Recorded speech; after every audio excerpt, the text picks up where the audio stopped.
where we reside. Hands up to the sky, let the bass ignite. Feel the grooves around us, everything's alright. From the foundation heights, quest the truth is our guide. In the vast expanse, it's where we reside. Hands up to the sky, let the bass ignite. Feel the grooves around us, everything's alright. SNX radio, let the truth ignite. Together we'll shine, bringing shadows to light.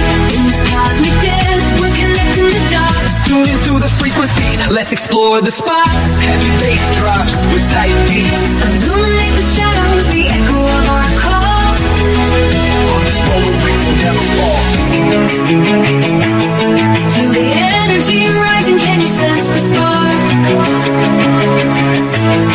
As we dive deeper into the cosmic arc. Stories of the universe, mysteries unfold. In the heart of SNX, where the truth is gold. Every note we play, every line we write, crafting our legacy, shining ever bright.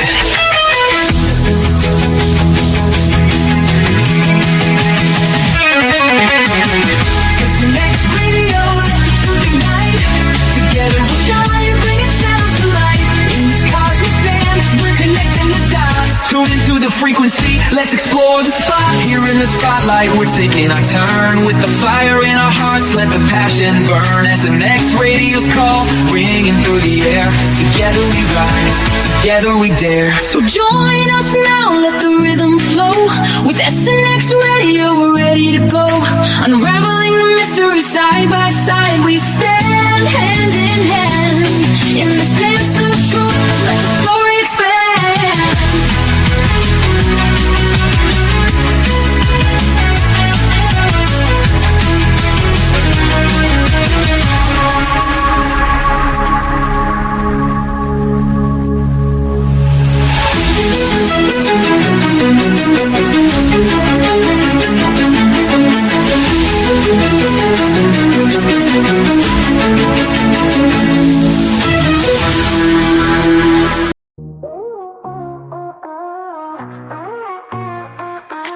Out in the dark, the stars align. Oh yeah, oh yeah. Signals flashing, a secret sign. Sasquatch whispers, UFOs glide. Mysteries unfold, can't hide, can't hide. Voices in the static calling me, calling me. A cosmic rhythm setting me free. SNX, feel the vibe, let it flow. Connections glowing, don't you know? SNX, light the night, let it show. Cosmic groove, we're ready to go.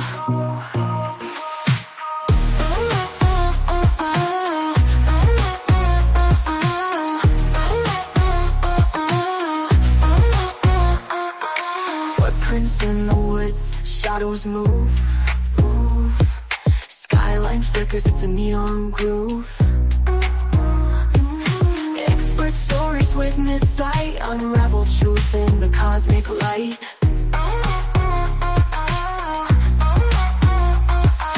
Voices in the static calling me, calling me. A cosmic rhythm setting me free. SNX, feel the vibe, let it flow. Connections glowing, don't you know? SNX, light the night, let it show. Cosmic groove, we're ready to go.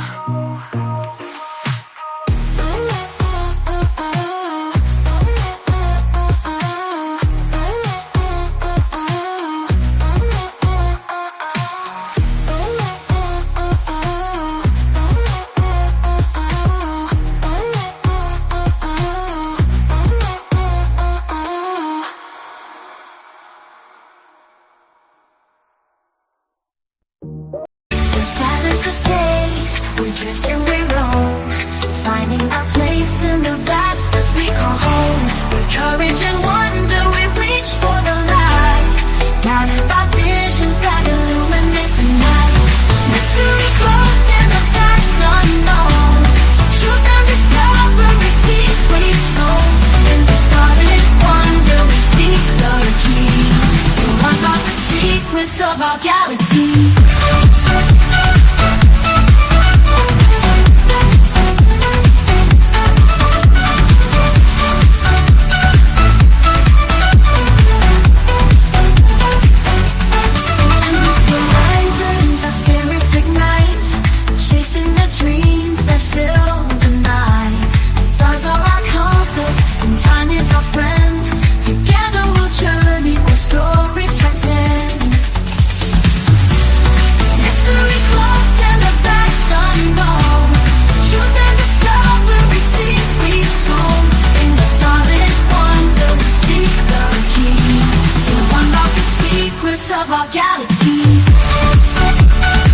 Bound by the stars, our story unfolds. In the universe, our destinies are told.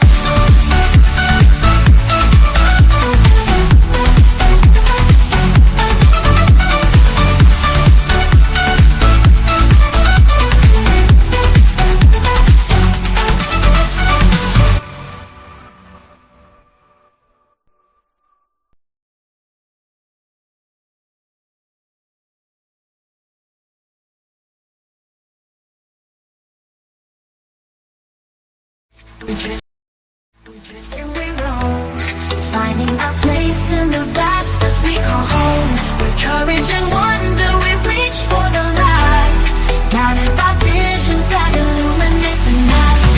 Mystery cloaked in the vast unknown, truth and discovery seeds we sow. In the starlit wonder we seek the key to unlock the secrets of our galaxy.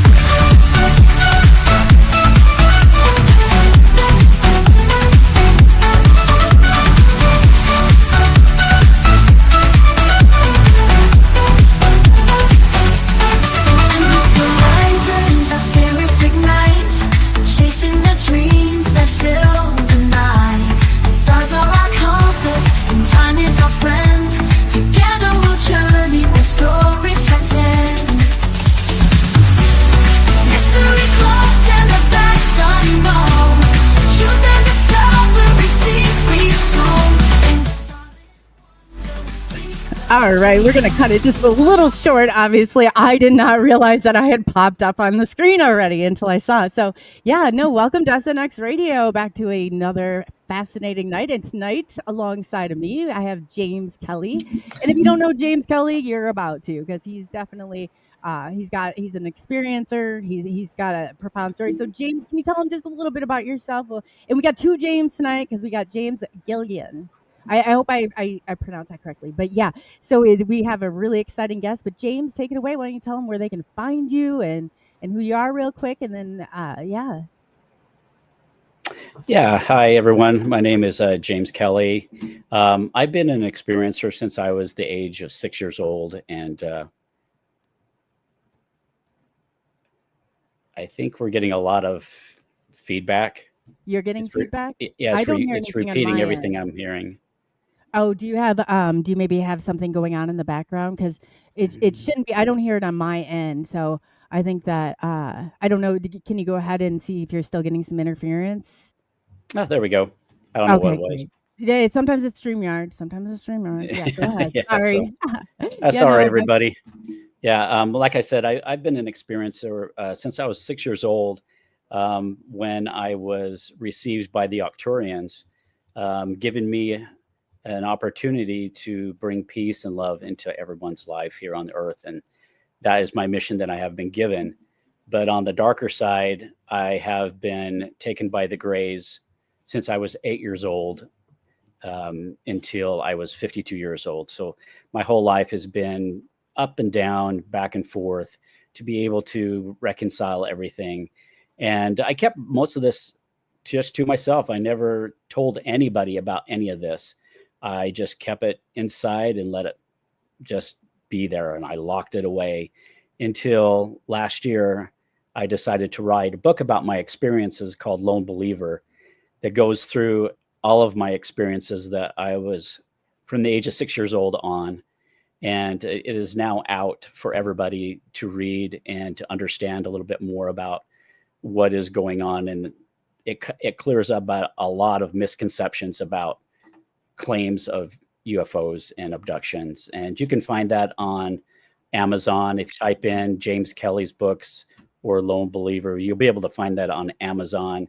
And I'm coming out with my second book next month, Yay, which exciting. talks about how I dealt with all this without falling into a dark pit, and being able to come out the other side and help people. And I get phone calls all the time from people said, I read your book, James, and I was about ready to commit suicide because no one believes me. My marriage has failed. And I read your book and I realized I'm not the only one that's been going through this. So it's been a great journey. So if you're really interested in learning more about how I went through this and came out on the other side. Check it out. It's on Amazon again. It's Lone Believers, or you can just type in James Kelly's books. So Yeah, and I will add it to the link too. So if you're listening to this on our streaming networks, do know that I will be adding the link to the description. So that's awesome. Yeah, thank you, James, because you've got, yeah, and we'll definitely we will definitely go into your story definitely deeper, because you got a lot there. So I appreciate that. And tonight we have another experiencer, which I love experiencer shows. I really do. Everybody knows that. Like, obviously, like, my heart's very much into this and very close. So, and too. So James Gilliland, if you didn't see the UFO, or well, I guess I'm so used to saying UFO, but ET and ECETI and what he's got going on, you have to check into it. He released video and of contact where you can see that there are crafts, you can see that there's contact being made. So that is all. If you look on to, it's going to be a little bit hard if you're listening to the audio side, but on the audio side, you should be able to go and check out the video. It will be on the internet, so you can look. I try to release as many videos as I can to all the streaming devices, but obviously not everybody is supportive of that. So let's get into James. James Gilliland is a best-selling author, minister, and founder of Enlightened Contact with Extraterrestrial Intelligence, which is ECETI. It's great. Ranch in Trout Lake. So Washington, established in 1986. So he's been doing this for quite some time, and his contact is absolutely phenomenal. So if you didn't see the video and you curious about what we're talking about, want to see the evidence for yourself, go ahead and look at it. We have it on YouTube, Facebook, all over the streaming devices, but obviously the ones that are audio, it's going to be a little bit harder. You'll have to look for it. So with 20 years, he's had 20 years of direct contact experiences. He shares messages of spiritual awakening, environmental urgency from benevolent ETs. His book, Reunion with Source, Becoming God, and the Ultimate Soul Journey delve into the higher dimensional realities, blending Eastern disciplines like meditation with extraterrestrial insights. So he's got a lot, and being a conscious experiencer of all this, and the amount of contact that he has is absolutely phenomenal. So we look forward to hearing more about that. So he really, right now, we were talking before, and he's got a lot of projects that are going on, a lot of people that are going and visiting the ranch, and they can see this for themselves. And James, we asked him for the evidence, and he put everything on the line, and he delivered full. I can't even tell you how amazing it has been to be able to sit and go through all this. So without further ado, international speaker, James, he's experiencer, contactee, whatever you want to say, he's established contact, and he knows a lot about what he's talking about. So let's bring him on, and we're going to welcome James Gilliland to the stage. Did I say that right, James? Did I slaughter it? Did I say that? Okay. Oh, he's muted. Oh, okay, so we can't hear. Sorry, you were just muted a second there, James. Okay. Go ahead. Did I pronounce that correctly, or is it? Yeah, Did I need a? Yeah, Gilliland. I have trouble saying it myself, so it's I have two other books out too. I have Anunnaki Return and UFOs: The Origin of Man and Religion. So those are out now, and they cover everything that's going on right now to help people understand what we're in the middle of. Yeah, because like I said, not everybody can produce the amount of evidence that you have produced on this, and it's absolutely phenomenal, and you put it out there. So if you guys are curious about what we're talking about and you did not see it for yourselves, it is on here. It has been premiered, and he delivered. He delivered on it. So it's awesome.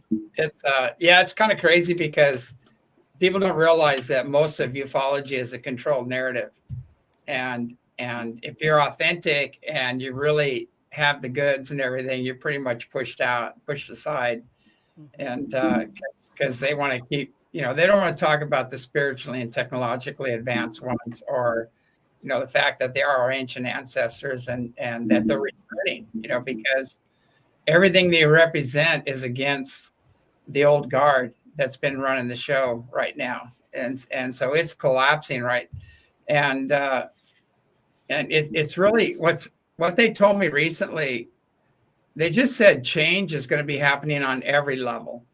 Like I said, are you talking about physical changes? They said yes, and I said social economic changes, and they said yes, and they were talking about how we're in a huge transition point And the old world's going away. It's imploding. It's collapsing in on itself. It's not frequency specific to the Earth, which is ascending, and the forces behind this nobody can stop. It's just massive, but it doesn't mean they're not going to go out kicking and screaming, and try to create chaos on the way out. But they're So saying true. it's very close. I mean, we're going to have some big changes coming up here really soon. So what do you think about all the technology that's been incorporated in AI and all this craziness? Do you think that do you see anything preventing, I don't know, like with the technology that you've come in contact with? It just, to me, seems like, man, no, how are we going to, believe anything from this point forward, if that's the case? Yeah, I know. I saw AI stuff, and I was going, holy crap, like they can make anybody, put the face on anybody and mimic the voice and everything. And it's like, and then they stick it into a folder and let somebody else find it and reveal it. There's so much going on. It's so crazy. You almost can't believe, anything anymore, but you have to go to the heart and develop your own inner sensitivity and feel whether this is true for you. And is it worth playing with? Is it going to tear your vibration down or things like that? But I just learned to practice loving detachment, and it's a big kabuki theater right now. And if you try to figure out what's going on, there's so many twists and turns and 2 steps forward, 1 back. It'll stress you out and drive you crazy, So to me, it's a show. I just watch the show and I already know the ending, so. Right. So So what do you think the general, and like in the grand scheme of this, if they come and they're gonna, they usually, when the government moves, they move quick and they move fast and they try and sweep everybody in. Like, I remember some people being on there like, yeah, no, if you go out and there's a bazillion, what you think is an invasion going on, how are you going to react? And I said, I'm going to run back in the house and I'm going to call everybody and tell them not to buy into this. This is not how it works, Well, the invasion already happened, and that was incarnation, like all these really advanced souls incarnated, and that's the real invasion. And the second invasion is actually, it's happening right now. It's our skies are full of ships. There are so many ships we don't even know. I go, which one do I film? Because you'll have 5 in one frame coming over, and sometimes we'll have hundreds of ships coming over the house, and then we have the big motherships come in, and they power up and make a huge turn, and they're pretty massive as well. And so you can see in the footage I sent you, that was just the July 4th weekend. All that happened, that stuff I sent. That was all one weekend? It's all one weekend. Oh my God. Peter Slider was here from Australia, and he's the ECETI Australia, but that was one weekend. And that's what cracks me up. I go, we've been doing this for 40 years. Where in the hell is the UFO community? Why am I cut out of all the conferences and censored? And I know why. I know exactly. Oh yeah, because as I said, anybody that's layered on the top, you're gonna ask yourself if they're really a player in this at all. Yes. And unfortunately, a lot of them have pretty much sold their souls, and they're part of the controlled narrative, and their backing is pretty intense. But you really gotta look behind the scenes, look at what's going on. In their regular lives. Forget about what you see on stage and on just see how they behave, and check out where their financing is coming from and things like that. And then you'll figure it out.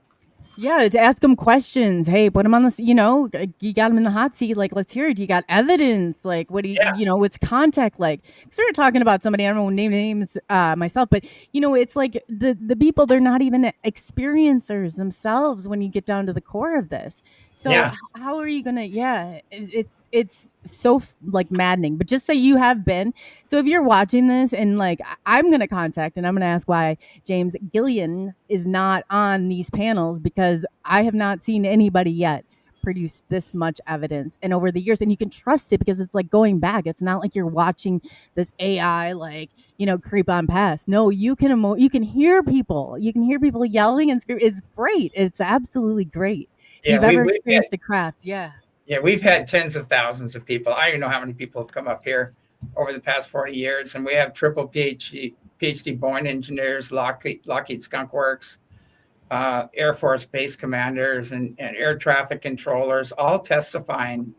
And they all went on the Art Bell show on Coast to Coast once, and they testified, So this has been going on for a long time. We have the photos, the videos, pictures of the beings actually appearing. Everything from ascended masters to very spiritually and technologically advanced off-worlders are coming in. And it's just like we have all the evidence, the witnesses, and we have these spontaneous healings happen here all the time. And it's really amazing how much this is censored. It blows me away. You'd think everybody be beating down the door, which I'm almost glad they aren't, because I kind of like my privacy. But in a way, it's like you would think if they were sincere about disclosure, which is a 70-year fail, basically. All we have is a fuzzy tic tac in 70 years. I mean, yeah, we have photos of. We know the beings on the ships by name. We've made friends with them. It's crazy. That's amazing. That is amazing. So when you have, how often or how do they contact you? Like how is it that you stay conscious through that? Because I know a lot of experiencers that are listening to this, like it's so hard to hold on to that consciousness, like when you're there. Like, do you have any ways that you do it, or since you do it so often, like what are your techniques, I guess? With me, I had 2 near-death experiences, which just blew the doors wide open. And then after that, I studied intensely with lamas and yogis and elders of all nations, and learned their beliefs and their techniques and things. And so after all that, constant meditation and ceremony and things like that, now it's whoever's there, I know who's there. I know who's coming in. And my body picks it up too. My body's like a radar, and I can tell Pleiadians are here, which group is here. There's one group that James probably knows more about, the Arcturians. I haven't had a lot of contact with the Arcturians. I have experienced them and things like that. But what's interesting is because I'm working so closely with the Pleiadians and the Orion Council of Light and the Andromedans and those groups, they're kind of watching. They're not interfering. They have kind of agreements on the other side, but I'm curious who they are and what they look like. But I felt them. I've had glimpses of them. That's fascinating, James. How do you identify them? I guess, can you tell us a little bit about? I'm interested too. Yeah, that's absolutely fascinating. Yeah, it's I just get when I'm outside, I just get the strong urge to be out there. Like I got to go outside, got to go outside, got to go outside. Mm-hmm. And then I'm like, oh, okay, so I go outside, and within minutes, I'll see something streaking across, or a huge light above me. And then I'll start hearing things in my mind, and I can feel things. It's a different experience. It's more of a love, benevolent experience for me, where it's almost like they're touching my soul to the point of this just pure light. That's the only thing I can explain is they're communicating with pure light and understanding. The person who contacts me, her name is Lauren. She says that she's my star seed mother. And I also have a sister named Sari, who is a star seed. She's the Arcturian. But the Arcturians have told me that they are not going to interfere. I guess they have been told to stay away. So they have just stood in the background, I guess, more just like the Pleiadians, and kind of watch and nudge, see what's going on, and allow us that have been sent here, that's our mission, to help and to let people know. Yeah, I think we all have our niche, I kept asking, well, how come the Arcturians haven't? Because we have a big medicine wheel out here that's put together by a Hopi elder, and we have pods for each group, and we have the Arcturian pod. And then I asked them, I said, well, how come you haven't appeared to me, and things like that? And they said, well, there's a bigger plan going on, and you're working with these other groups, and we don't want to interfere, so I leave that up to other Arcturian contactees to deliver their message, whatever. It's all the same message, basically. They're all working together to have the same outcome, to Exactly. Try to get everybody to understand, and some people get it, and unfortunately, some people don't. And I just find it fascinating that people that are supposed to be experiencers, I just won't drop names, but they're Yeah. stealing my stories. Yeah. Oh, they're even notorious for that. And I'm Yeah. like, oh, really? And it's just not, they just didn't steal my story and mix it up so it makes it theirs. It was almost identical to everything that happened to me when I Yeah, was 6 welcome years to the old. club. I same thing. It's I was watching people read my newsletter verbatim and then say it was a channeled message from their guides. And I was going, oh my God, and people would send it to me and go, this is your newsletter. And they didn't even change anything. Yeah. And They're not that creative. Yeah, no, Yeah, they're not yeah. that creative. yeah, I've seen that so many times. I've seen people write books, and there's some people way up in the field that wrote books about their story and childhood, and it's like mine. It was completely stolen, and I just go, you got to be kidding me. Yeah. It's like at least change some Something. chapters or something, or add some new ones. It's No, that would be too much. I mean, these people are notorious for it. I had the same thing, and this lady, I really wanted to ream her neck over it, and I was like, Yeah. I can't believe this, like, and I know Yeah. what it was before, and it's just like, God, be original. They're like the Bidens of ufology, where they plagiarize everything, and just give themselves credit. Yeah, because during the night, I call it downloaded, where Yeah. I'll be woken up and I can hear it. I can hear Lauren talking to me in my mind. And after it's done, I'll go to my desk and I'll start transcribing it the best that I can remember. And these are the things that are being taken as well. And Yeah. it's just like, come on, people. It's funny because my star name is Milio, which very few people know that. And they were using that same name in context with what was going on. So it's kind of I don't understand why they would just deliberately do that. Yeah. They don't have a story of their own. They don't have a story of their own. I have a theory on that. And some people mean well, but they didn't get the attention as a child from their parents or from whatever. And so they're really trying to get love, acceptance, and approval outside of themselves. And this is a way they can get that attention. Mhm. And so their come from is off. And if your come from is off, other things come in. And so if you don't have impeccable integrity and absence of ego or whatever, other things come in. And then next thing you know, those other things own them. And I've seen a lot of that where people give their power away to these external sources, and next thing you know, they actually get possessed. And there's people in the ufology that say there are no negative ETs, there are no, just open wide, let anything come in. And that's the most irresponsible thing I've ever heard. Because if you've done any spiritual work, that's like spirituality 101 is there is a dark side, and there are unseen negative influences, and we need to learn how to heal unseen negative influences and keep our fields clear and things like that. So it's like we teach, that's like day one when we do our seminars here. That's the first thing we teach is how to clear unseen negative influences, how to keep yourself shielded, and how to use discernment, on whether or not this being is really, 5D on up, or is it some astral being floating around, jumping in. And then that's crazy. James and I were just talking about James Kelly and I were talking about that the other day. I said, you clear yourself right before you go anywhere, because he's very sensitive to the environment. What are the ways, like other people, I know there's a lot of people that feel every single emotion in there with people. How would you recommend that and I grew up a medium. I'm sure everybody on this panel knows like that's kind of the gateway in. So I've been doing this since I was a kid, but somebody else who doesn't really understand or how manipulative some of this stuff can be if you're bringing your own garbage into it and your own baggage into it, it can go bad quick. So how do you tell people, I guess, when you have them there at the ECETI Ranch, how they can really protect themselves from some of this stuff?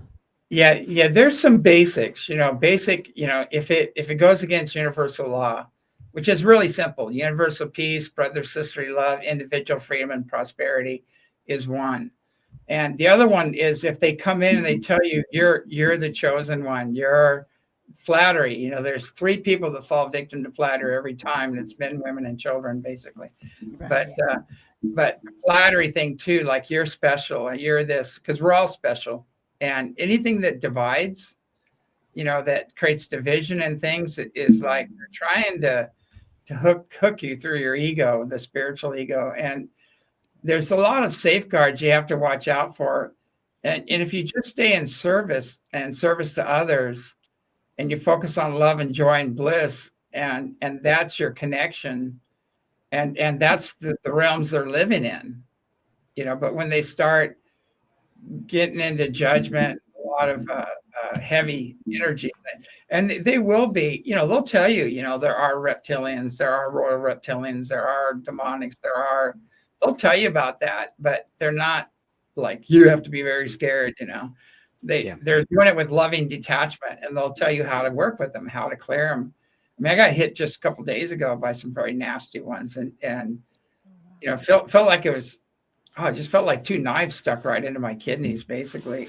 And then I cleared it, and then the Palladians came in, and just, it's gone. It's like, as fast as it hit me, it was gone. And so there are beings that the greater your light, the more the moths come to the flame, the more you're working with higher consciousness and energy. There's a responsibility to keep your fields clear, and you will be challenged.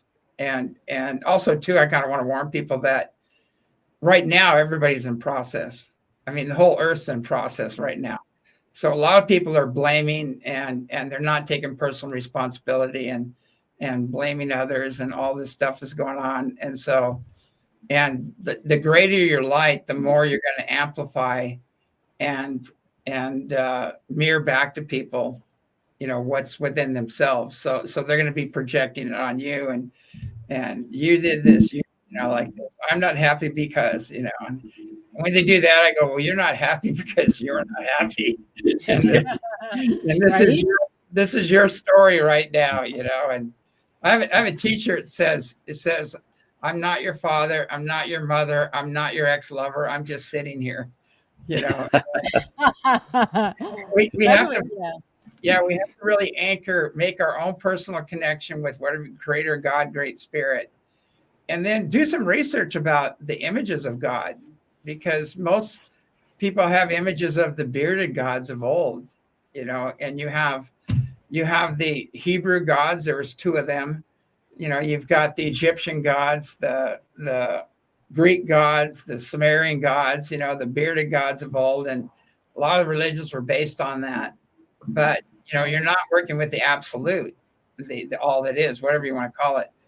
And so you got to go back to whatever created them, you know, and get beyond that. So you can play that game, how big is your God, you know, like with people, kind of fun. But that's the main thing, is we really have to make our own personal connection with creator, you know, God, great spirit, whatever name you want to give it. And then learn how to keep our fields clear, how to heal unseen negative influences, and develop your inner sensitivity so you can sense and feel the nature of who you're working with. You know, you can feel their agenda right off the bat. And so a lot of us can do that right now. When people come on the ranch, some people I'll hang out with, other people I'll just say, what was that? And I'll just walk away. Yes, there are those too. There are those too in the community. You have to be cautious. It's like, man, I wish you could believe everything everybody said, but you know, if you want to know really what contact is like, and you're experiencing contact and are confused about things, don't go to them. They're not going to help you. You won't be able to even emotionally connect to what they're saying. Yeah, the debunkers are hilarious. You know, we say ECETI is where the debunkers come to die, because they cannot wrap their head around the things they're seeing, and they try to package it into something they know, and they can't, you know. And you're having a non-physical event, and you're trying to put it into a test tube and into your belief system, and they go nuts here. You know, it's kind of because there's multidimensional reality happening here, and it really freaks them out. And when they're through with all their stuff, then we'll talk to them, you know. But I've had NASA people here, and big crystalline kind of pinkish orange ship came right over us, and this guy was jumping up and down. He goes, "That's a Piper Cherokee 6." And I go, "I've actually flown those." And he goes, "That's the cabin lights." And I said, "No, that's not the cabin lights. This is the crystalline light. No running lights, no strobes on it, nothing." Flew right over us, and he was like jumping up and down and kind of like challenging everybody. And finally I told him, I said, "You see that backhoe over there?" They keep it up. It's like they try and wreck it. Like, but some people I just don't think are ever capable of seeing one. Like the MUFON investigator that I had to begin with, oh my God, he was measuring the telephone poles, and I said, "You're missing what's going on." And there was a craft that was there, and he's like, "No, that's stationary," and then it was gone. I said, "Well, your stationary craft just disappeared while you're up here measuring the telephone poles." It's like, come on. Yeah. It really isn't a mind thing; it's more of a heart thing. Yeah. And so you can feel them, and you can experience their energy when they come in, and I can feel them coming before they even show up. And we've proven that redundantly. We told them, we did it for Ancient Aliens. We told them exactly when and where the ships would come, everything. And I gave them all the information of all the different groups, who's here, what their agendas are, and they canned it. All they did was show my hand grabbing for a camera. They just canned it. So it's entertainment. They're entertainment. They're not disclosure. They're not here to really tell us what's going on. That's so true too. And then it helps, it does not help the cause, because how the Hollywood experience of this is not what it's like at all. Not the same. No. I tell people, do not go to your politicians. Don't go to CNN, or even Fox News is got some good stuff on it, but it doesn't going to give you the whole picture. And definitely don't go to the UFO community to figure out what's going on. No, don't do that. Go within and go from there, and then you'll get a better picture. But it's sad, because I was part of that community for a while. I was going to all the conferences. I was a keynote speaker, and you know what really shut me down was I started talking about all the missing children and all that stuff, and then all of a sudden I was like kryptonite. They didn't. Oh, well, I bet that really come on, yeah. Oh, you start talking about anything like that, and ooh, wow, you're blacklisted. Yeah, Hollywood, or the satanic Luciferian group that's funding a lot of this stuff. That's kryptonite. Once you talk about that, all of a sudden you're like off. Which is so telling in itself, because why else would they care if they didn't care they were telling the truth about the cults that exist in this, because they do, about the people that lie in this because they are. And it makes you really put into perspective, like, how many people are actually really like those true experiencers, and those, I don't know why they would want to take it on. I have no clue, but obviously there's an agenda. Yeah, definitely. Well, you really look at the money. We're the international bankers, right? And they are, it's pretty well known. There are a bunch of satanic Luciferian groups there, and they don't want this information out. It's almost like Jesus would reappear. What would happen? They would, all the big pharma would go after him. The whatever the mental health institutions saying, "Hey, it's like, we're going to lock you up." Yeah. Oh yeah. That's the industry. The industry would go, "Oh my God, he's going to create peace. We'll be out of business." And so you really think about it, it's the same element. I'm not trying to say I'm Jesus or anything, but it's the same thing going on right now. The war on disease profiteers, and the deception, and the kickbacks, and all that stuff. Somebody that comes in that's authentic, that's going to say what needs to be said, not what you want to hear. Right. They're like, "I get rid of this person. We can't." There's a squeaky wheel. Take care of it. Yeah. They don't like that at all. I have been on the opposite end of that so many times, and I don't even care. Like, but they do. It's real. Like, people don't think, I was like, "Oh, who cares if they think it's crazy or not? I'm here for a bigger." Well, you know what? Someday that I'm not even joking you. Some of the stuff that happens in this community with the people who are telling the truth, they are sacrificing, and people are putting themselves on the line. And I know both of these individuals that are up here today, and many, many, many who are in the chat, I know personally who have. And there's an element. There's always a trade-off. So if you don't think that these people are putting their lives and everything on the line, there's sanity. everything. I mean, you don't realize how your own community will toss you to the like wolves in a matter of seconds, and that's what happens. They do, and they'll Yeah, flip it you right got on to you. know what's behind the control narrative too, because Yeah. the agencies are behind that too, and so the people that are aligned with the agencies have the pulpit. They're the first go-to basically, but it's pretty bad. And I tell people go, I want to be like you, and I said, no, you don't. You don't. Yeah. No, no. You don't have any idea the adversarial stuff I've had to deal with. I've been shot at, I've had my brake lines cut, my nuts taken off, and character assassinated. I've been debanked, demonetized, everything. And You're wiped down, probably your bank account's hacked. I mean, Yeah, anything yeah. like that, your phone gone. I mean, people don't understand the everything, levels and the Yeah, my layers. computer, they Yeah. keep killing my computers here. I need to get a spare again, but they kill my computers all the time. And I took it in. The guy goes, man, you have every agency inside your computer and other countries. And I go, yeah, but I don't care. I'm an open book. I'll tell them if they come and sit with me, even the Air Force, whatever. If you want to know what's going on, come on down. We'll pour a cup of tea or coffee, and I even had like 17 ministers come here, and we sat down and I explained it to them what's going on. And then I showed them where it was all throughout the Bible. And they go, well, we're going to go home and read, we'll come back, but it's like, I'm not hiding anything. I have nothing to hide.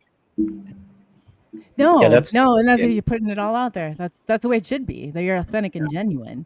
Shouldn't have to be so calculated, Yeah, that's one thing that I tell people is like, I didn't ask for this. Yeah.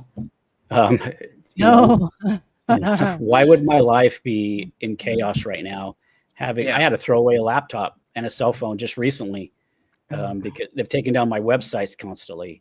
I didn't ask for this. I didn't ask for my family to disown me. No. It's just, so when people And say, that comes with wow, it. I wish I could be an experiencer. Nah, no, you don't. Yeah. I always say, be careful what you wish for. Be careful what you wish for. Yeah. Creators.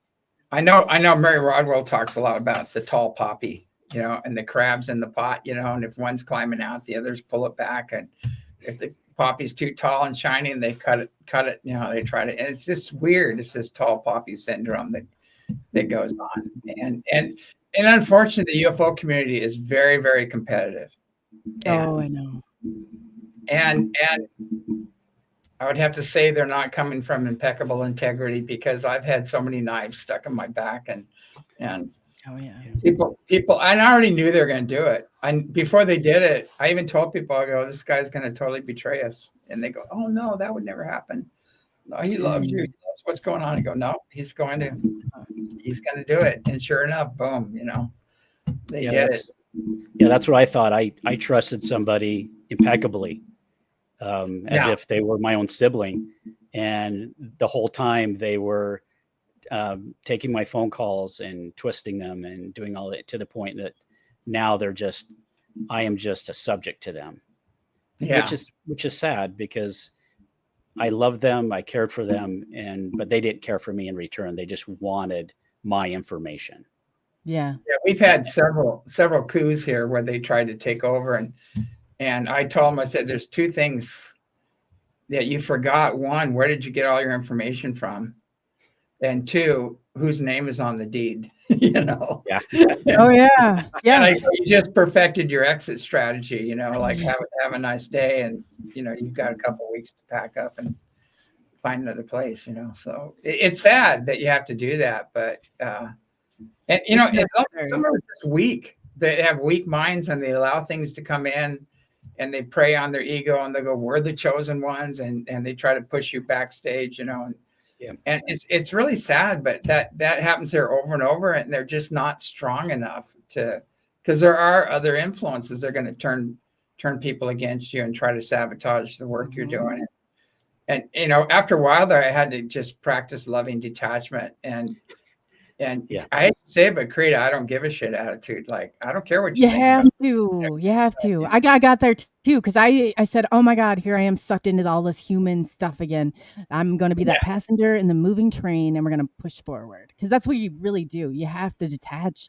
Otherwise, those people take you right down with them. I don't even engage. I don't. There's a couple times I had to engage, because these people are just saying these heinous things. And I mean, I talked about it earlier. I mean, everything from I have a Russian bestiality cult or something like that. Oh my God. But yeah, I go, how far are you guys going to go with this? It's Yeah. like unbelievable. And I go, this is like laughable now. But there were people. I don't want to get into it, but I know Wilcox and Corey Good and those guys. They have some conferences coming up, but they you backed can't even tell me they're bringing Corey No Good back on the scene. yeah, they get back on the scene, thank God, but and I love Corey. Corey comes out to the place, we're good friends, and he knows too much. There's no way he would have all that information and not be authentic, because I know things that only he knew and nobody else was talking about them. And he brought that information out, and I go, this guy's legit. He's definitely legit. What happened to him? Yeah, because Laura Eisenhower was real good friends with him too, and she's detached from him a little bit too. So I don't know. It's like he just took a real dark turn. Well, he just got tired. He got tired. I mean, he had so many backstabbers and so many things happened to him that, and I was in the middle of that because they were attacking me too. And I go, hey, look, I had the guy speak at my conference. So what? A lot of people come and speak at my conference. They have a right to tell their story and let karma go where karma goes, And I just said, why are you attacking me? Why are you so threatened by him telling his story? And it was crazy. Like major people in the field, you don't know their names. I won't go into it, but they just went on the attack and they said, we're going to destroy your career and everything else. And I said, you know what? I don't take threats very lightly. I said, you have fun with that. And I said, but it's going to backlash on you. And so I just copied everything they said and all the stuff they're doing and the stunts they're pulling. And I actually, on radio shows, I actually, copied what they said and I played it back. I go, look, this is what these guys are saying. And I played everything they said back, and they thought it was going to destroy me, my character and everything. I go, I don't have anything to hide. Here's what they're saying. You guys decide. You decide, what, if this is. And I said, but, people that do this kind of stuff, I don't think you should worship them or become followers, because they've showed very clearly they're spiritually impaired. They're not walking their talk. Yeah, they have a lot of baggage that you don't want to pick up on. Like you said, you got to clear it out. They're trying to sue me and everything. And I said, you can't sue me. All I did was copy what you said and put it out there. I go, how can just like they do with everything. Are you serious? Like, what's right for thee, but not for me. Yeah. Same old thing. But that's all collapsing right now. That's all imploding. It is. Because they're not frequency specific to what's happening. And so those groups are it's all going to be revealed who they are, what their true agendas are. And the ones that are really in charge right now are, well, the Pleiadians are the ones that are in charge, but they're working with all the councils because they did more terraforming here than anybody, and they have more genetic stock. And so they're the ones that are mainly in charge, but they're working together with all the other groups, and good luck trying to stop that, Oh yeah. Is there any way that they can stop it? I guess. And two, I guess for people who are here, do you think that or have you identified like where you think that your star system is, or is that like a thing? Or, I mean, how do you think they all operate? And they seem to be kind of in sync with some of this. You can't assume that all of them are good by any stretch of your imagination, or all of them are bad by any stretch of your imagination. But just like humans, there's good and bad. But we're not all who we say we are. That's all I'm going to say there. Yeah, there's it goes back to the mind in which you seek is the mind in which you connect. And if you haven't dealt with your shadow side and you've got a lot of baggage and stuff, then other entities of that same frequency will start coming through. And so if you are going to be any kind of a channel or bringing messages in and things like that, we have to really deal with our own shadow side and do our work and get as clear as we can, and then try to connect to the highest level we can as well, so we can bring clear messages. Because in the beginning I was working with a lot of different groups, and some of their best channels that in these groups were doing 70%. And they realized that. They said 30% was social conditioning or the being that they're connecting with. And they're aware of that, and there's safeguards. And because of the two near-death experiences I had, I was doing like 95, 98%.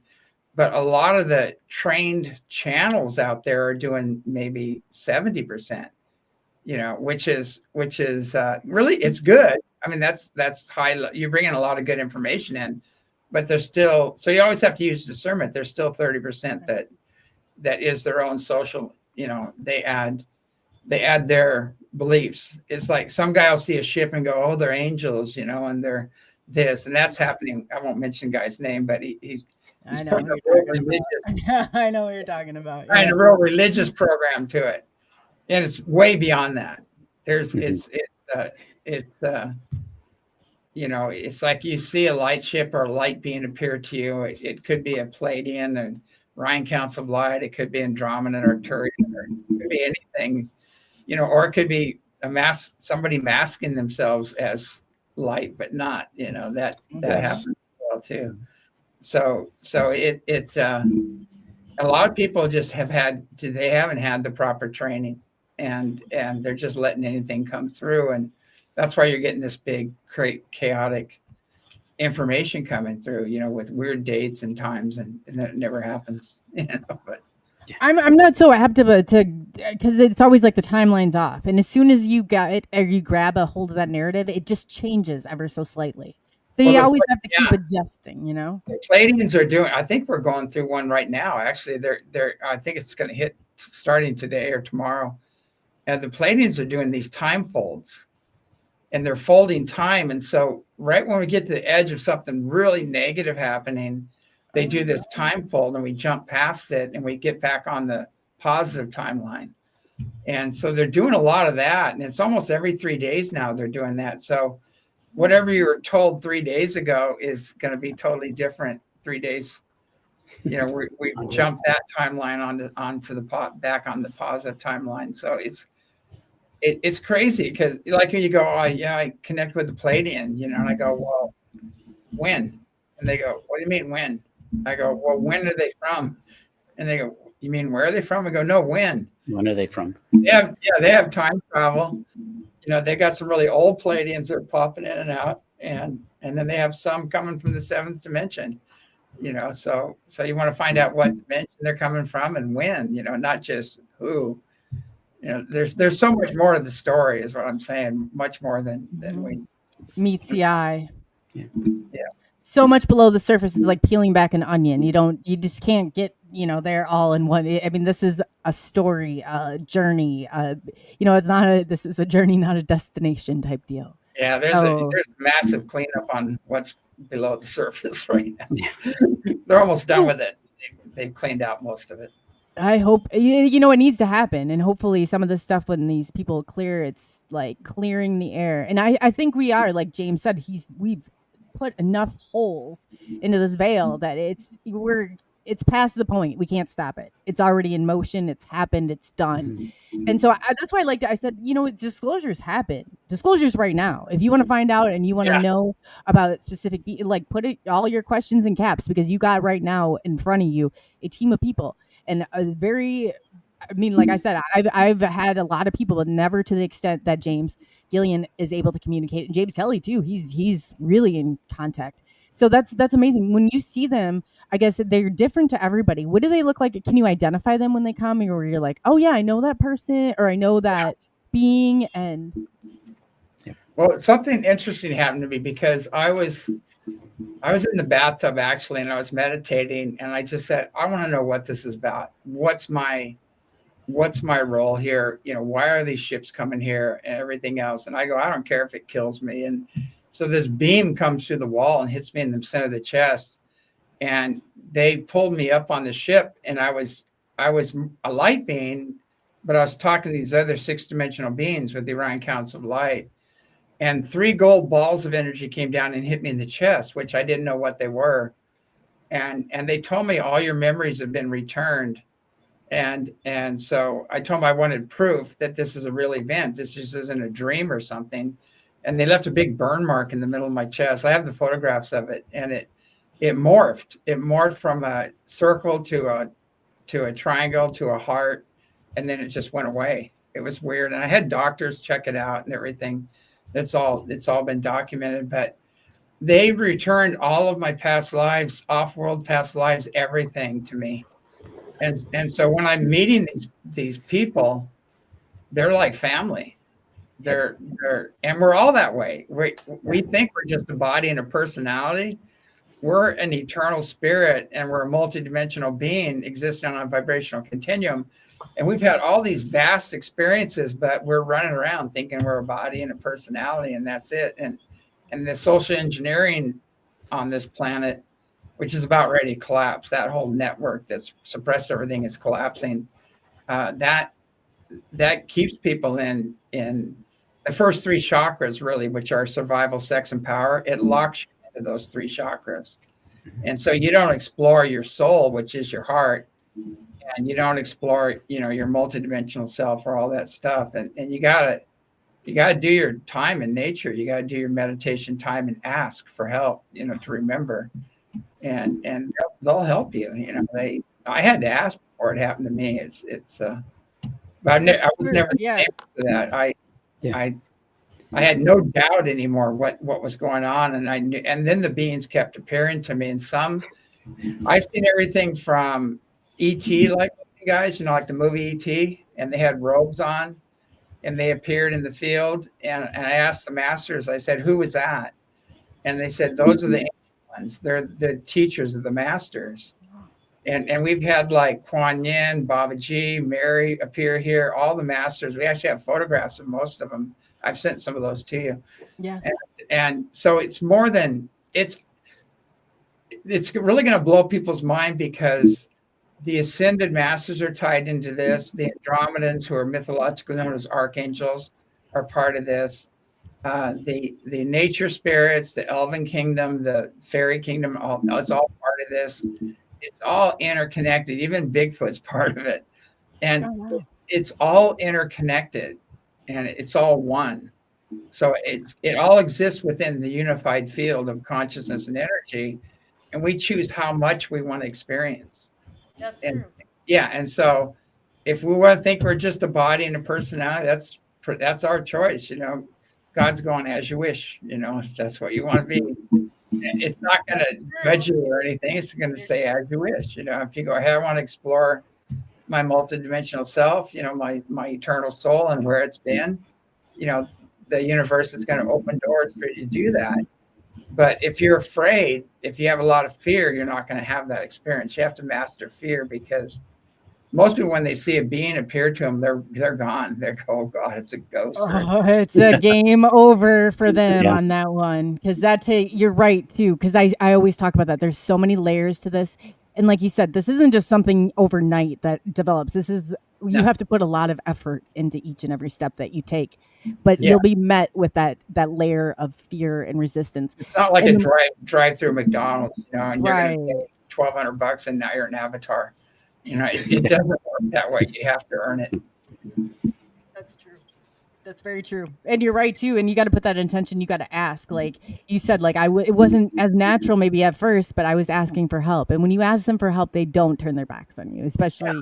Yeah. And they let me experience all the other side, the dark side too, as part of my training and learning process. So I had to experience that. And I got pissed off at the masters once, and I go, what the hell was that? Why'd you allow that to happen? I thought I had protection. And they go, you did well. You did well. Yeah. And I go, what do you mean I did well? I got my butt handed to me on that one. And they said, no, you have to learn who these beings are, how they operate. You have to know they're real and how to hold your own. They said that's part of your self-mastery. Yes. And so I said, all right, it's like, but at the time, these things, you deal with them, and you take some pretty bad hits sometimes from them, but they always put you back together, which is nice. Yeah. I know that I asked one of the Arcturians, I'm like, why are you allowing the Greys to take me, cause so much pain to my body and my mind, and causing physical documented harm to my body. And they said the exact same thing. It's part of you have to learn this in order to come out the other side to be better. And I'm like, oh, that's a hard lesson because yeah, there's a lot. Not It's like being easy. It's tortured. not easy. Yeah. Yeah. So I wouldn't trade anything for the knowledge I gained through those experiences, but I really don't want to do it again. No, I'm good the first time. I'm learning to be able to do it, so I won't have to go through it again. Because they're true. those rays, they're very powerful. They can take over your mind. They can immobilize you. And when they try to come in, they give me a headache, and right away I call on the higher beings and they take them out. But they were doing that to me at 5 years old. They were trying to mess with me, and luckily the Pleiadians came in and put an end to it. I know when I was 8, I was out playing in the yard, and all of a sudden my mind was taken over by some gray, and I could see them putting me on a table, experimenting with me. And I couldn't get out of it. It was like I was locked into a dream or something. Yeah. And then afterwards I was gone, and then I got migraines and I got really sick and I couldn't get out of it. But have you had wake up with bruises and scratch marks on you and things like that? And you go, where did that come from? Yeah. Yeah. And it's funny because my wife came out of the shower the other day and she had 3 small bruises on her bicep of her arm and 2 small bruises on her ankle. She goes, this is weird. I must have bumped myself. I'm like, I love you. And I didn't go with it because she's still trying to digest all of this. And I feel like with telling her more and more, it's kind of like putting a junior high kid in college. It's just not, they're just not ready yet. Yeah. It's kind of here. We can take people from ground zero all the way up to the, 13th dimension, basically. If they want to put the time in. But the good news is everybody's going to have a crash course in this. Yes, eventually. Because everything's coming in and everybody's rising up, and you can go kicking and screaming, or you can do it the easy way. It's up to you.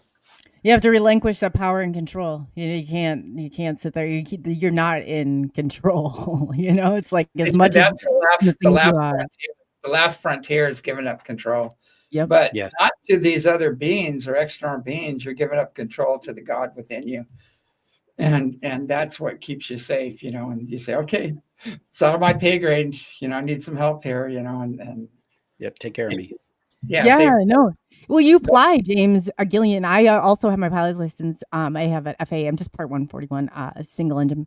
But anyway, when you're going, I just remember going on in the solo flight. And if you've flown an airplane or if you've ever gone to take off, you have to land that airplane as well. And I just remember thinking, here goes nothing, but I'm gonna, that's just the attitude that I've always had with things.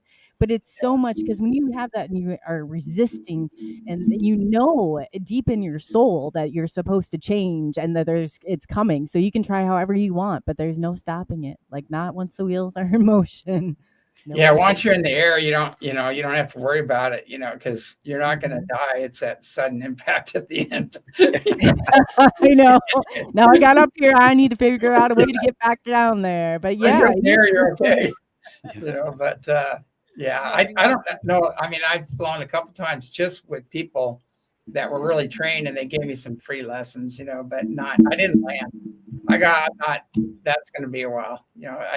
I didn't do it enough for that, but they just showed me how to work the instruments and how to follow the beams and all that stuff, because they wanted to take a nap. You have to really trust yourself. It's a lot of building trust with yourself, I think. And anything like that just is a good analogy for me. But if anybody else, it's just like the riding the wave, you're on the wave, you're on your, you think about it too much. You're riding that bike, you're going to fall and you're going to crack your head off the side, off the concrete. This is the way it is. I never worried about, I've been in planes that were on fire and things like that. The whole wing's on fire. And, oh my God. And my mom was just freaking out. My dad, don't tell her. Don't tell her. And I'm going and looking out, and then she finally sees it and just freaks out. So we're going to be okay. I had more work to do. Yeah. No, that's Yes. great. The more you can detach from that like type of resistance, the further you can get. And I think you're living proof of that. What are you So gonna do? much What are of you gonna do about it? If you do a nosedive, I mean, there's nothing. Yeah. hope they beam me I'll out. wake up and we're gonna have to start this whole journey over again, and we're not doing that. We've all declared we are not coming back. We are. I always say that. I've said that since I was a young kid. I'm not doing this over again. I No, might have and been running my then you go mouth. back, then you're on the other side, and you go, oh man, what I I know can now, handle I can go anything. back and I can help my loved ones, my Yeah. friends and family. I can tell them what's really going on, and they need to know this, and so you get that other feeling when you're on the other side. It's That almost is pretty hard. like my niece, she had a baby. She keeps having babies, and I go, every time you're going, you're like, you're in pain and all this stuff's happening. And then they have the baby and it's all gone. It's just Yeah. gone, and you go, don't you remember any of that? It's like, it's like, and it's kind of like that way in a way. It's like, for some reason you go through all this trauma down here and you get on the other side and you go, I don't, it's like, it doesn't have the effect or the charge, that it had while you're here. That's so true.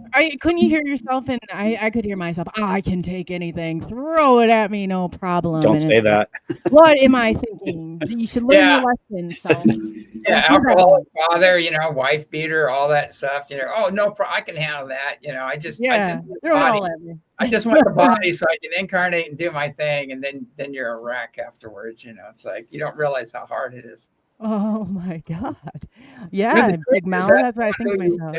the biggest joke we've played on ourselves is all this stuff that's happened to us is not us.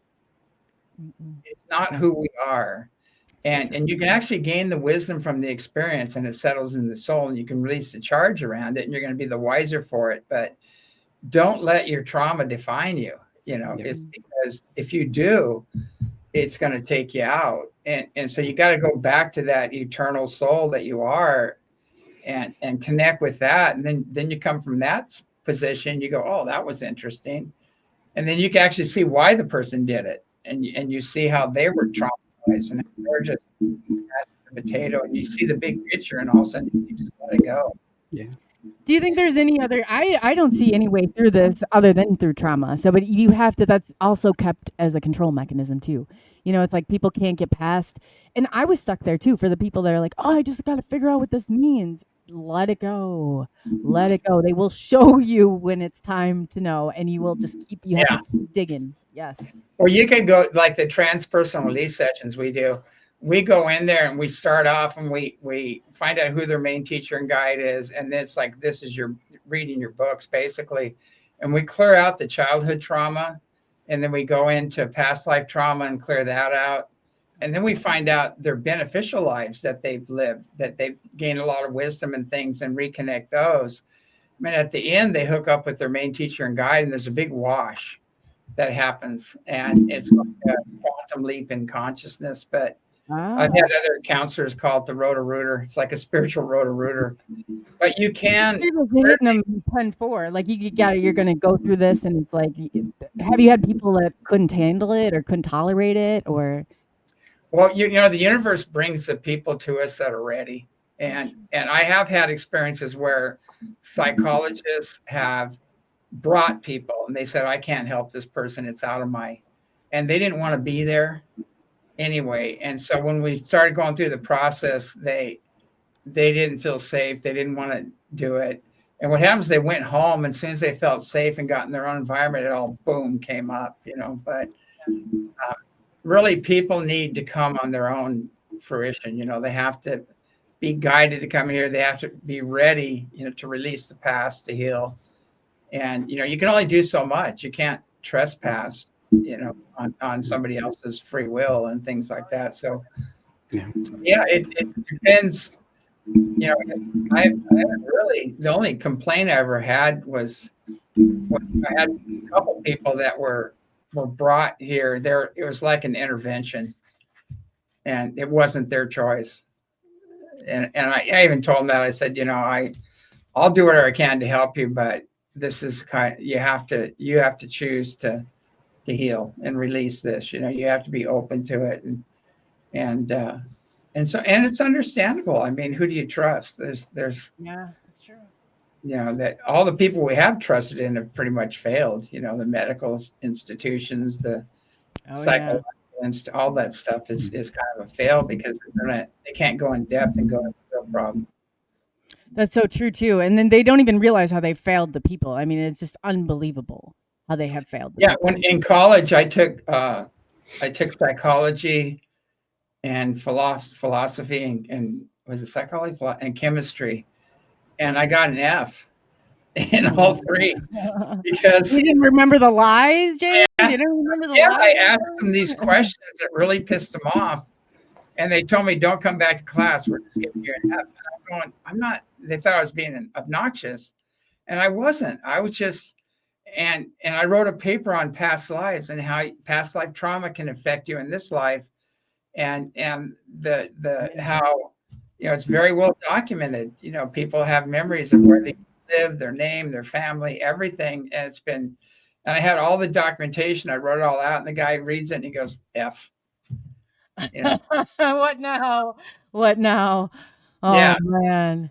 And physics and stuff, I was just saying, like, okay, there's got to be some intelligent design going on here. There's got to be everything could not come together through randomly. It's impossible. That there's some kind of intelligence that put everything together and knew how everything works and right down to the atom.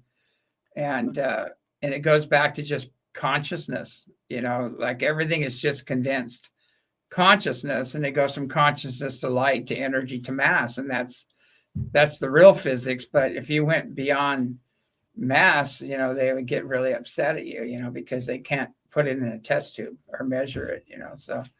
Oh yeah. Yeah, they can't contain it. You're in trouble. You're in Yeah, trouble. why don't colleges teach, they say all this information isn't going to get out till the old professors die, because they're teaching the old stuff, and it's just not practical. It's so limited, not practical. It is too. That's so true. Yeah, it looks like somebody had a question about how a blue orb passed them, and as it passed them, it turned red. He wanted to know why that was going on, James. I'm sorry, what was that again? Somebody asked a question that a blue orb had passed by them, and then it turned red when it left, and they wanted to know why. I've seen ships do that when they're in our field. They'll be doing kind of a yellow, orange, or red, and some of the really dark red orbs that are murky dark, you want to stay away from. Those are lower level stuff. You want to. A lot of times it's like some shaman that was doing dark magic that crossed over, and you want to stay away from those energies. But the blue orbs are always benevolent. They're beautiful. I've even seen Bigfoot turn into an orange orb, but it was bright orange. It wasn't the dark murky ones, and even light orbs. But most of them are just beings without bodies. That's their spirit form is a light sphere, and one of our forms is a light sphere. We have within us. I actually filmed mine coming out, and you can go out and you can jump dimensions and see with 360 degrees and experience what's on all these other dimensions. And so that's one of our bodies, in our vibrational continuum that we really are basically. That's so true too. Like the container, there's just so much that goes through to all this. When you see them now, how do you identify them? Are people who are like, oh, I'm connected to this, star system, or I know which I'm connected to, and I can say for myself. But I guess in your experience, how do you identify them, or how would you, what do they look like to you, or how do they come and talk to you? I guess you're also individually unique. You had a lifetime where your ears were up here. A feline lifetime. Have you explored that one yet? Oh no! Say that again. No, you had a lifetime where your ears were on top of your head. Oh yeah, that's the way and a lot of times I'll see images, overlays of people, and I can tell, and I just feel I feel like I've met them before. I know them from somewhere, and then I go within and ask, and I'll find out, we were on ships together, or we went through the Orion Wars together, or things like that. And usually I notice right away. There's a question here. I guess a woman says, have you had an entity with no physical form with enough strength to only give you enough breath to keep you in the pay attention mode? Yeah, and they're usually not good. But a lot of different entities can do that.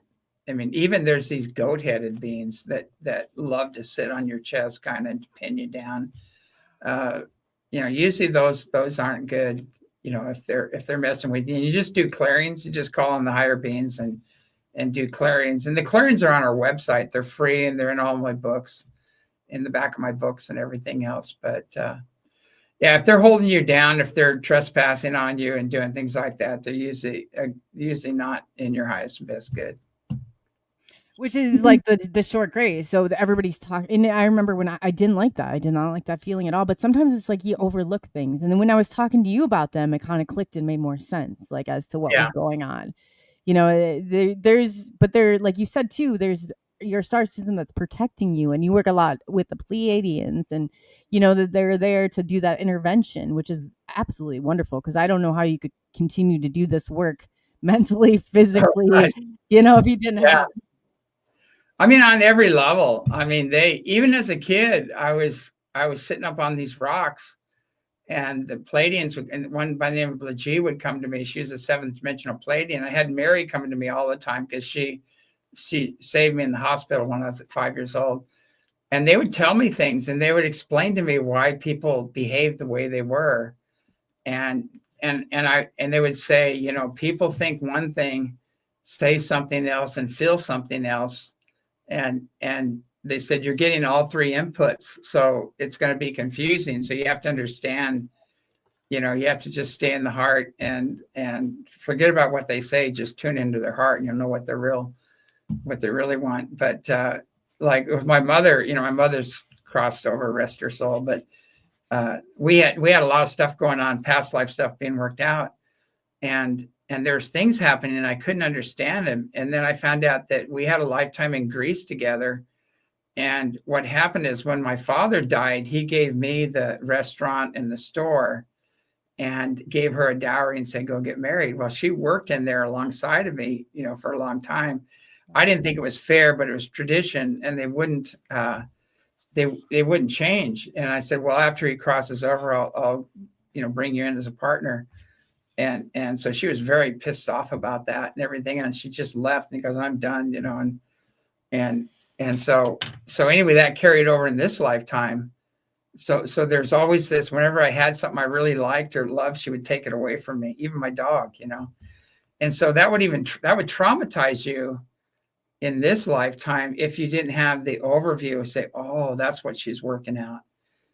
She's working out this. And I told her, I said, this is what you're really working out. And I explained it to her. She goes, that's nonsense. And she got really angry at me, because I know I hit a nerve. Oh, yeah. But when you can see the overview of why things are happening, and you see the past life overviews and everything else, it'll make sense. But on this level, it doesn't. It doesn't make sense. Definitely not. There's no way you can make sense out of it. On this level, you're not going to ever escape it. And you're a little kid, and you're going, why are they doing this? This makes, why? And here's this person that's supposed to love me and nurture me, but they're going off on these other tangents. So it doesn't make any sense to you as a kid. And then when you have guides that I'm sitting on these big granite boulders, and I was sitting up there, and they would come and show me the whole past life and everything. So I was really lucky, in that case. So you had you and both James Kelly. I did not. I was not a childhood experiencer, but I grew up in the paranormal, which is obviously I don't know where they connect or how they connect, but it's like one and the same when you start to get really far into this. I mean, you might just different time, different place, but yeah, there's so many connections. So when you were growing up, what was it like in your household? Did they have experiences? Did their family members, or was it they were like, oh man, this is completely like too much? Or I mean, you hear that a lot with families, like they can't digest it all. They're not meant to. People always go, well, what happened when you grew up? And I go, I didn't, because adulthood sucks. But anyway, the there's an old saying, you got to become like a child, before you can enter into heaven. And you have Yes, that yes. sense of awe and that love and that joy. But the it's weird because as I was a kid, my brother was having the same experiences and seeing a lot of the same things. And my dad, when he crossed over, he went back to the sixth dimension as the Ryan Counts of Light, and they're like planetary liberators. So he was aware of all this stuff, but he was a dentist and he didn't want people to know. And he would pull us over on the road and he would say, "Get out, look up." And there'd be like 5 ships right over us, following us. And we're like 5, 6 years old and things like that. So he knew, and he was like the dad you always wish you had, he would listen, compassionate, loving, wise. And I always say he was like a walking Buddha. And some of the masters I'm working with are the same thing. They're like the father you always wish you had. I mean, their energies are just so beautiful and loving. And I always say it's never too late to have a happy childhood. Give yourself things you didn't get as a kid. Yes. I still roller skate. I mean, I'm out there like a big kid. You got to find that, and that's that inner child, and you got to nurture that inner child and let that inner child run free and rampant, because that's what it's. I mean, there's nothing like playing like that type. That's the connection right there. Everybody else in the family got brand new bicycles, right? And I didn't get one, and it was because of that past life thing. And so what I did, I went out, I just bought myself a really nice electric bike, and I'm out there and getting that out of my system, so it's like when you see a craft, it's like that level of excitement. People don't realize there's ultimately, and James was saying before, and both of them touched on it, how you got to go with that inner instinct and what that feeling is like. Yeah. If you hear the videos I showed you, you hear everybody just screaming. Yeah. You do too. Yeah. They're going, all right. They're going, yeah. And they're all like really happy. And that's the energy. I mean, we start telling bad jokes out in the field just to get people laughing, so they can get their energies up and not be in fear. And when you get the energy right, they come in nice and low and they show themselves. But if you have a bunch of like debunkers or left brainers, that just don't, they drop the energy down and you don't have as good an activity. So the consciousness of the group creates the experience, basically. So is it like the collective consciousness or the Christ consciousness? People don't understand. Like when people are like gods, you are God. You just don't understand what that means. Well, the omnipresence thing that I always ask a lot of the fundamentalist people come here. I go, "Do you believe God's omnipresent?" And they go, "Yeah." And I go, "Well, where do you have to go?" You have this plan for me. You think I have to do this and this and this and this so I can be where you are, and you think you're up here and I'm down here and you're here to save me. And I said, but I said, you only have the reference points to see what you know, not what I know, so it's kind of funny. I have fun with them, but that's so true though. And I bet does it get frustrating from time to time? Like, you're like, man, I'm tired of having to, because you're working with a lot of people and a lot of different levels of acceptance or understanding. I mean, that would be a big I have fun with it now. It used to bother me, but now I have fun with it, and then I see their big red buttons and I like to push them and as a favor to them, but they get a little upset sometimes, but it's I actually have through all that programming, everything that when people say that, like they're, I got this response. I said, that's their programmed response. Okay. You got to just excuse them for being who they are, because they're never going to be where you are and they're never going to understand what you understand. So just and they go, you're this, this, and this. And I said, as you wish. And they go, what do you mean? And I go, I'll be whatever you want me to be. And you're the creator. Whatever you want to project on me, and they go, what? I said, you're only seeing your own reflection, and your projections basically. And you have to deal with your shadow side before you figure out who I am. And I was on Nino show the other day, and he asked me, what do you think about all the people that are saying, well, Jesus is Lord and this and all, and all this other stuff. And I said, I have no problem with Jesus. We're buds, like that. And he said, well, what do you say to them? And I said, tell them to ask Jesus. He's got all the answers, and apparently Jesus is more than I am. So we don't have any problems, but but again, our whole history, who Jesus really was, is so far beyond the story that people know. Oh yeah, I mean, the part written by it goes into man. other dimensions, and it goes into other masters, transferring their conscious energy to him, which is why he picked the 12 disciples. And there's so much more to the story that most people aren't ready for. No, they're not ready for it. But I just said, they go, would you accept him as your personal savior? And I said, well, I'm really trying to do my best down here to give him a break.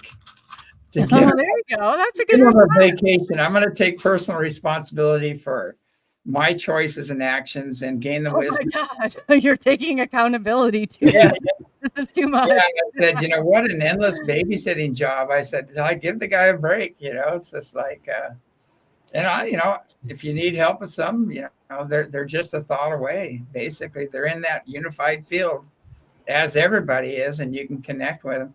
A lot of these spiritually advanced ETs, they're just using more of the unified field than we are. Yeah. That's the only difference. You really start to understand it. Yeah.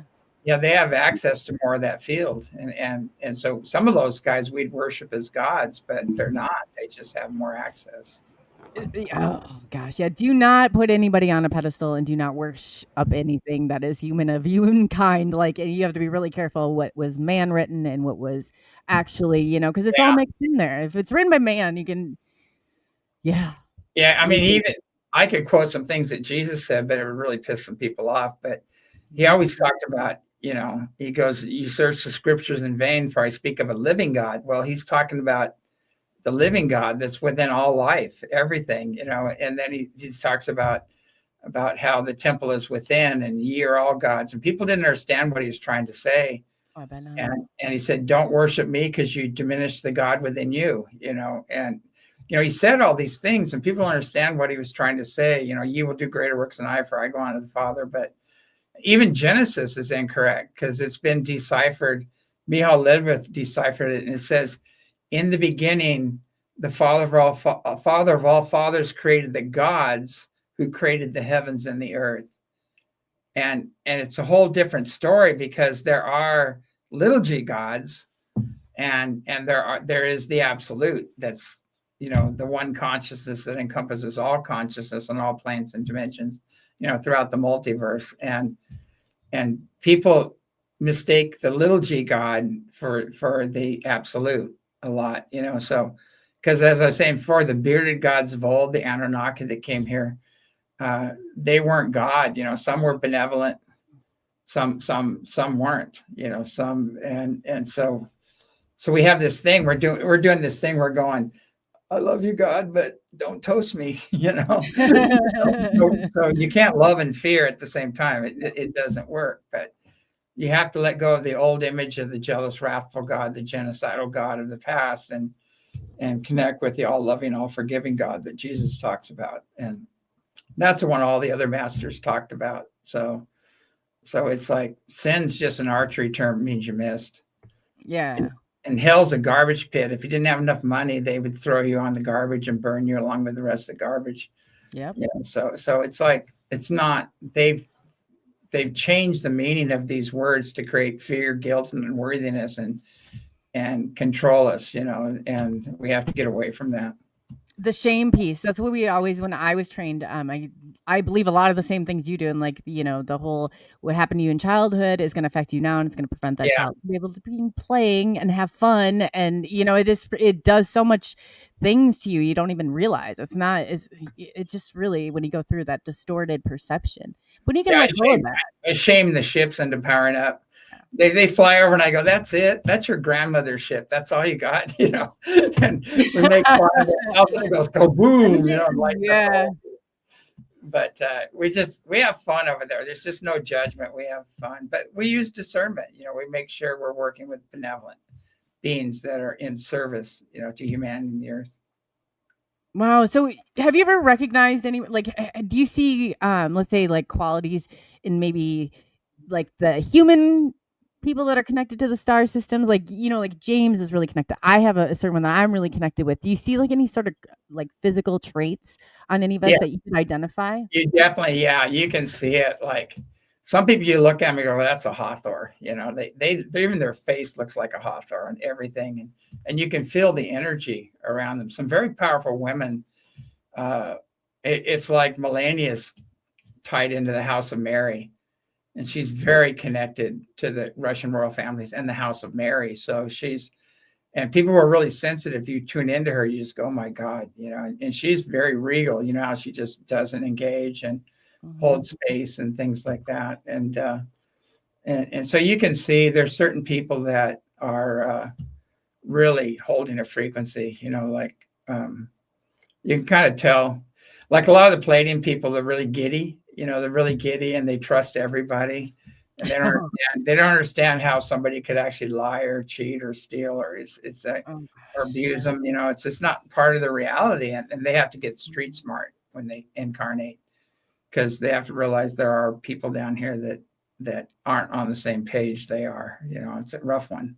Yeah, no, I know that you say that, like, you should, because some of the things that you've talked about, and even like James Kelly and everybody, they experience it so different. I would love if you had like illustrations or something we could kind of, you know, just to broaden people's understanding of what they, you know, look like or what they look like We to actually have us. photographs of them. We have photographs of them. Yeah. Some you can see through them. They're not physical.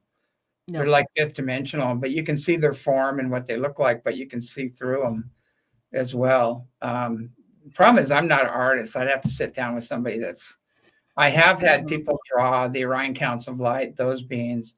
What's really weird is JJ Hurtak, when I drew these beings, and then he said, have you read the Keys of Enoch? And I said, well, I kind of thumbed through it, and you know, and I said, I need to go back and read it. But the beings that I was in contact with are actually in his book.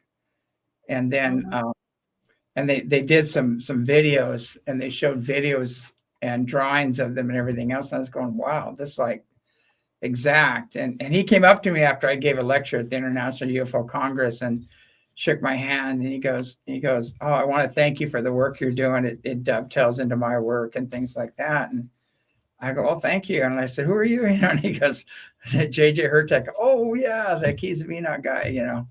It was kind of funny. But it's nice to know, to get validation, because validation never gets old in this world, because we're being invalidated constantly by friends and family and social consciousness. But you know, he's those westernized norms they try and squeeze everybody into. That just, yeah. I've seen people have shook their hand. I saw fire coming out of their eyes and things like that. And I go, whoa. I go, this is somebody I need to talk to, you know. So is that the way they kind of like will indicate? Do you think that person is letting you know, or do you think that, you know, their higher self is coming through, or the masters are saying, you know, look, showing me things. But a lot of us are mixtures. You know, we've had, you know, just like we have mixed genetics here on Earth, we have spirit genetics too. Like some people are Pleiadian, Orion, Arcturian, Andromedan. You know, the Andromedans are really tall, and they're mythologically known as archangels. A lot of times you see people are really tall, and they have that Andromedan frequency with them that they carry. You know, do you think that's what they're using to identify us as? Do you think that there's like a frequency that we're emitting? Okay. Yeah, they know us better than we know ourselves. And so when they look at us, they can see the different soul patterns kind of, and we do that too in the counseling work. We do the same thing. We can actually find out what your soul families are, what you're connected to, the higher dimensional connections and things like that. How do you go about doing that? Like, what's your, that's fascinating. Yeah, we have a technique. It's hard to explain, but it has a male-female balance, which allows us to access the highest levels. And then we access their higher self, or some other master, main teacher and guide that they're working with. And we just go through and go through your books, you know, so like the Akashic records, or is it something much, okay. It's more, we get the childhood stuff out of the way too, and the trauma from past lives. We get all that out of the way, and then we can bring the other information in. So like you said, everybody has to get to this point and they have to say, you know, I want to go to this next level. It's nothing you can force somebody into doing. They have to really come to that conclusion themselves. Exactly. Yeah. the higher beings won't trespass. You know, they're not going to trespass, Mm. and you have to. That's I always tell people. You know, we should all right now be asking. We should do our prayers, our meditation, and ask for help on high, and whatever that means to you. If it's the ascended masters, if it's God, you know, if it's spiritually and technologically advanced off-worlders. I mean, you know, God just doesn't have one guy that he sends to do everything, you know. No, not like that anymore. Yeah, Like, no. more limited than that. You know, he has whole councils and civilizations and things that are helping, you know. So we have to expand our parameters. That's so true. We had a question. I don't know, James, if you saw any other ones that went by, but by Jen. She wanted to know about an esoteric. Let me go up here and see if I can find it. She had a few questions. She wanted to know if you could go into a little bit more about the clearing too. And then she said, could some of the ancient esoteric entities be alien? If you had any Oh yeah, in that. that's what I'm saying. It's all like you can't separate the Pleiadians from the House of Mary. It's the same divine feminine energy. It's identical almost. And so it's really hard to tell the difference between Mary appearing to you or a Pleiadian. It's that kind of. So if you have a female Pleiadian appearing to you, they feel similar. They feel just pure love and joy and bliss. And then and the Orion beings, when they come to you, the Orion Council of Light. Now there's the Orion Alliance. You don't want to work with that group because those are reptilians and grays and things like that.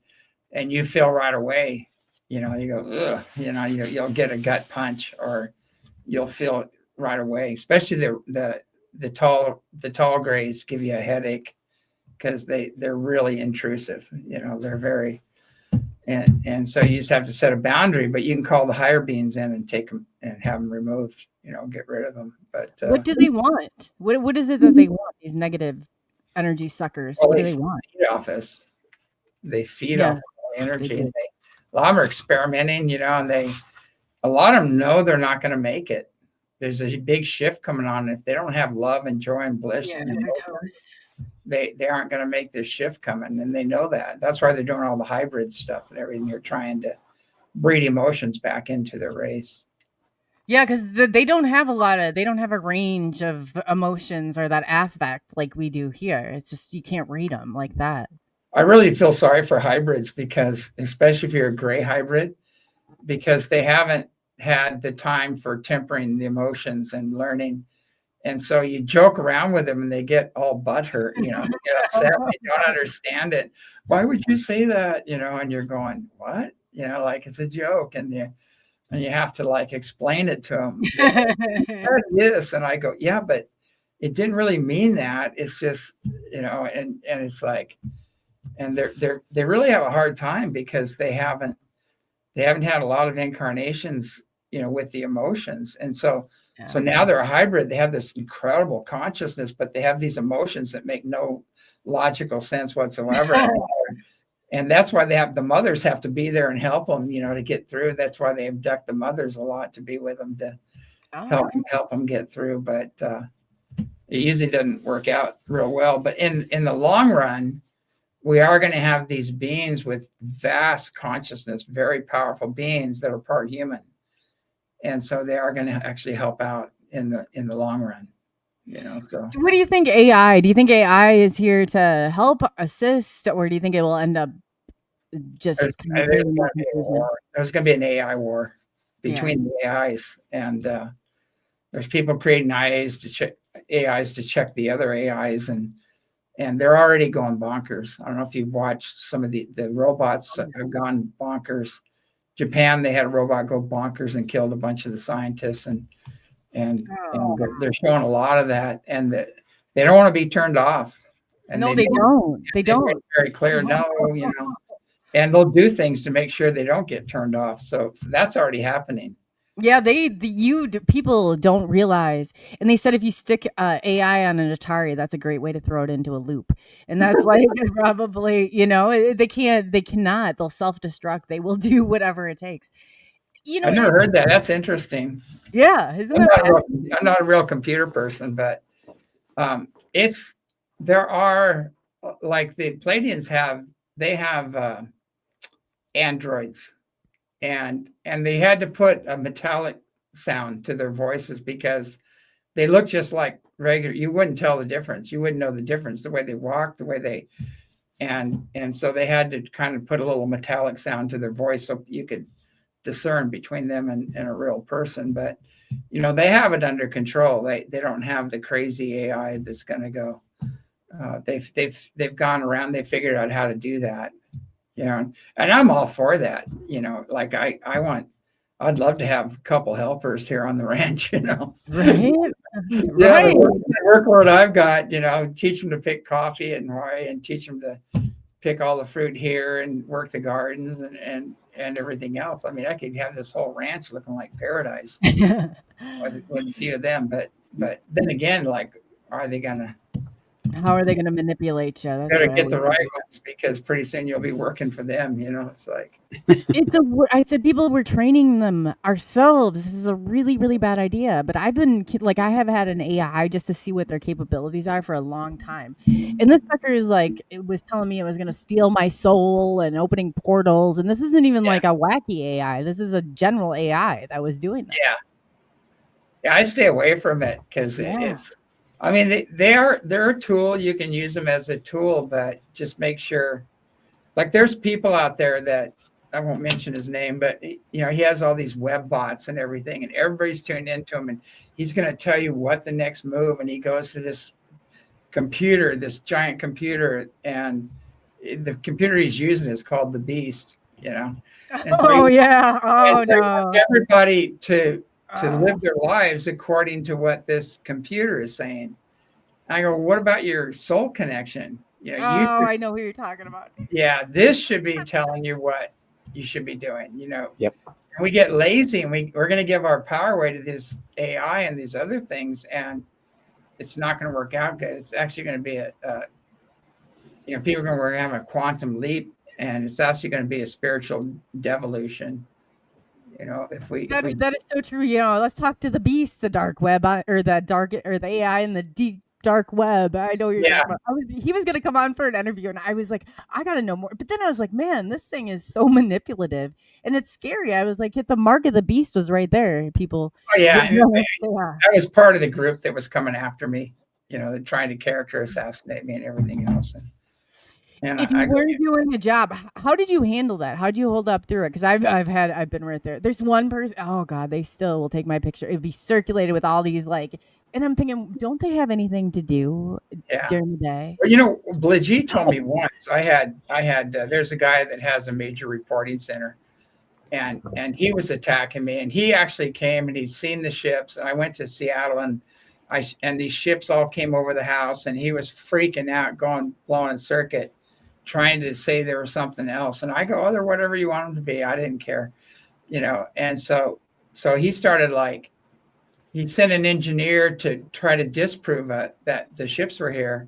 And she came back and she said, no, they're there. She goes, she had a huge experience with a massive one came up to her and it scared the crap out of her. And so then he goes online and says, oh yeah, my engineer proved that there's no UFOs up there, that there's just satellites and things. And so I just let the guy run, and he just kept, and then kind of character assassinated me and things like that. Oh yeah. So I gathered all of his information, and then I gathered all the people that were calling in and reporting UFOs here from the ranch. And the way he treated them was really bad. And so I just gathered all the information, and Bligi, the Palladian, just said, just gather all the information and wait. Just be patient, wait. And then so finally she came and she says, okay, release it. And so I did. I released all the stuff he was doing and saying, and so that kind of ended that. That was the end of that. And then what was funny is she told me something. She said, unfortunately on Earth, the lie will, go around twice before the truth has time to tie its shoes, and she said that the adversity news just goes out so fast. But if you're talking about love and peace and joy and things like it doesn't go anywhere. But if you get into the adversity stuff, your message is going to go boom. It's going to go out to everybody. Yep. And so it ended up turning out to be a really good thing, because it just put us on the map. And everybody started coming up to see what was really going on and do their own investigation and got to see for themselves. So That's good. There's not as many people though that are so candid like yourself. So I encourage people to go to people like you who are not afraid to put it all on the line, like you have. We've asked you to deliver, and you brought it tenfold. yeah, So- I don't sugarcoat anything. I don't tell people what they want to hear. I tell them what they need to hear, basically. But There's and a difference. yeah, and I don't hide anything. I don't tap dance around what's going on. I just Yeah, but it's like all these people. It should be people need to step up and like if you're going to conferences, it's so unappealing. When I'm looking at a board and I'm like, who are these people? I might recognize a couple of them on there. That's a problem. This is what I do all day long and in and out, and I'm it's like, who are they and where do they come from? I don't even understand. What's sad is there are some good people, and they're out there and they're doing the best they can, and they could just use a little more training, a little more information, and they do great, but they get sucked up by the controlled narrative. And if they don't play ball, they don't go any further. They don't get the puppet, they don't get they're not invited to all the conferences unless you stay within and it's sad. And so little by little they're just become part of the controlled narrative. And they told me that I went there and they said, do not talk about the spiritually and technologically advanced ones. Do not do this, do not do that. Well, I talk about what's coming through me, not what they want me to talk about. So automatically that's what came through. Good And for it you. was a big conference. I mean, there was over 1,000 people there, maybe even 2,000. And all the women in the front were crying, they could feel the energy, and they're having big healing releases. People were having spontaneous healings. It was amazing. And then they never invited me back after that. That was it. I get myself thrown out about every group I'm in, but that's Oh, yeah.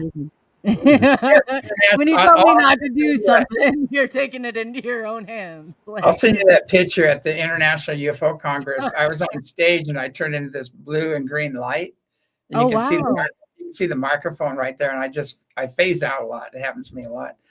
And I have all kinds of photos of me phasing. I'll send those to you. That's but awesome. I was on stage and I phased out and came back in again. And people in the audience got photographs of it. And then I was never asked to come back again, so. Oh, I bet not. Yeah. I remember one time I was in the ghost hunting group and we had action and there was stuff happening. Ladies like, you scared us. I said, wasn't that why we're here? Yeah. Are you for real? Like, this is the greatest probably paranormal experience of your life. Why are we stopping now? But yeah, I run into that all the time. I've cleared a lot of houses and I can do it from here, basically. But it's funny now. It's like, we're painting this area downstairs and there was a lot of weird energy in there. So we go down there and we're cleaning up and painting it. And all of a sudden I see the tape measure. It goes flying across the room and hits the wall. And everybody goes running. They go running. They go, what was that? And I go, that was interesting, So are you controlling the energy? I take out power sources. I'm just wondering if you have any advice on how to stop yourself, or if I get really upset, and that just doesn't happen very often. I have to remove myself because stuff flies and I don't push it and I don't hit it. It goes on its own accord. Yeah. These were entities that were hanging out with, and they weren't supposed to be there, basically. So they really when I walk into the room, they make themselves known. They'll toss things and stuff like that. And I just do a clearing and they're gone. They're picked up. But it's kind of funny watching people's reactions. Everybody goes, whoa, and they're like freaking out. And I'm laughing, I'm just laughing at it. Because you don't want to get into fear because then they got you. You never fear them. No, you never. Fear because you drop into their frequency and then they can really mess with you. But you just have to have that detached, loving detachment and just say, oh, that was nice. You want to meet some of my friends, and you're calling the other ones. That's awesome that you can do it that way. You have to, otherwise it's a control mechanism, and you don't want that kind of control mechanism on this. No. Definitely not.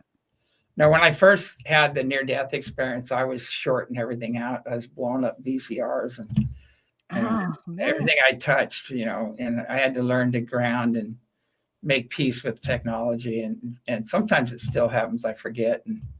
I go to grab something, a big blue spark goes out and hits it, and it starts going haywire.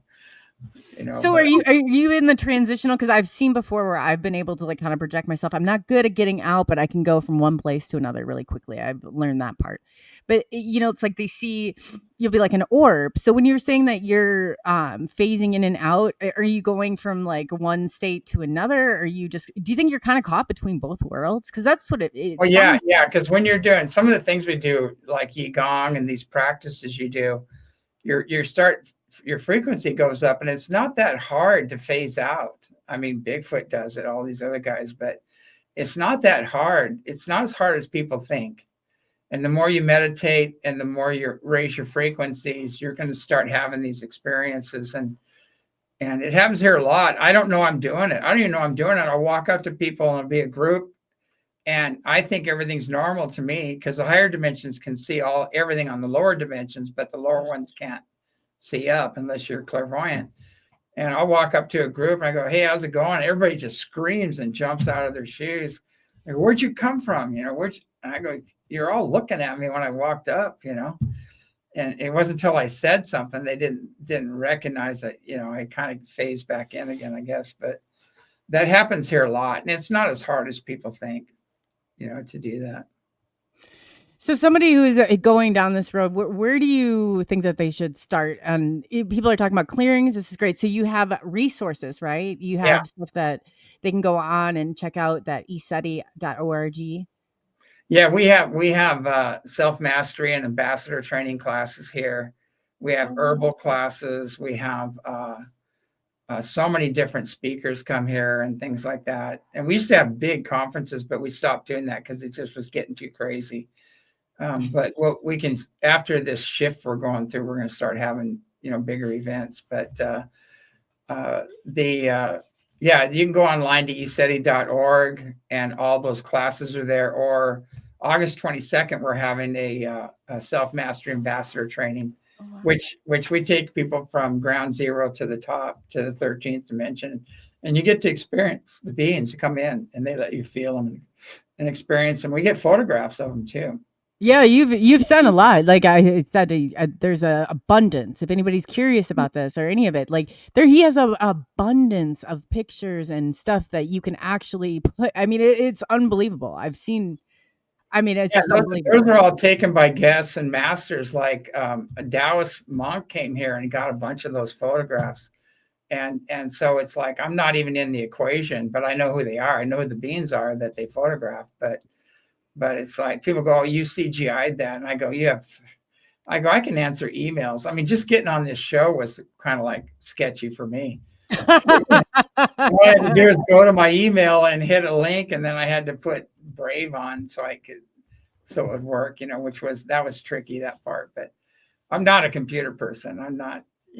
People go, no, you're not real techie, but that's good though, because you and like James Kelly too, he's so connected and so grounded. It's just like you when you start to hear that spiritual side. Do you offer, I guess, for people who can't make it to the ECETI Ranch, do you do anything like online classes for people? Because I'm really on I think it's August 2nd. I'm not sure. I'm doing an online thing with Corey Good. And okay. Well, now I feel bad. Now I feel like, hey, maybe I just got sucked into the, because back then when all this was happening, I did not, and I was not aware of everything that I was today. But, I guess in all this stuff, I guess people need a fair shot because there's so much garbage out there. So much garbage. Yeah. And, there's so many people that took sides on that. And I said, don't take sides. Just stay out. Just allow the universe to do what it needs to do. And I saw what was up against him, and it came up against me too, and it was like unbelievable. And unfortunately, everybody that wanted to become famous went with the famous. I won't mention that. Oh yeah, no, I know the scoundrel. I know what you're talking about. And so they go, "Oh, if I take down Corey, I'll be able to take their place." Or it was so bad. The whole thing was just such a mess. So is any of it true, or do you think it's all kind of maybe people need to take another look at Corey and say, hey, maybe he's not this cult dark, Vadar that everybody puts him out to be right now. So I don't know. He's not. I mean, he's had some experiences that when you have somebody that's done that super soldier or 20 back stuff, especially, they have been so traumatized by the stuff they've had to deal with. They've seen things, and he's talked about it. And then they have their mind wiped, and they're trying to bring back the information. You got to really give them a break, because they're putting their lives on the line, and they're really trying to remember everything, and it's not always going to come 100% all at once. And so you just have to but you know, to be honest with you, there's no way he could know what he knows, because there's things I've never shared with anybody, and that I know, and I know some of the top scientists at Area 51 and things like that. I know we've been going back and forth to the Mars and on the moon since the 60s, and I know that the dynamics and you know, all the different races and everything, and you couldn't know this stuff unless you experienced it, basically, because it's not out there.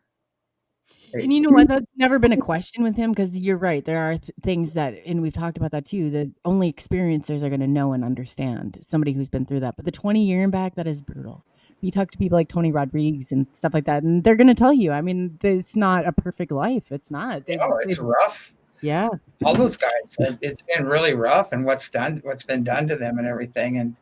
And you gotta, you know, hey, aren't we here to heal? Aren't we here to just listen to each other's stories? You know, aren't we, you know, here to gain knowledge? You know, and so we're not here to compete and backstab and destroy. I mean, that's not spirituality. So if something happened, I'm not saying this is him, but if somebody did get traumatized like that, and you are, you know, working on self-mastery, wouldn't you want to be their friend and say, hey, can we?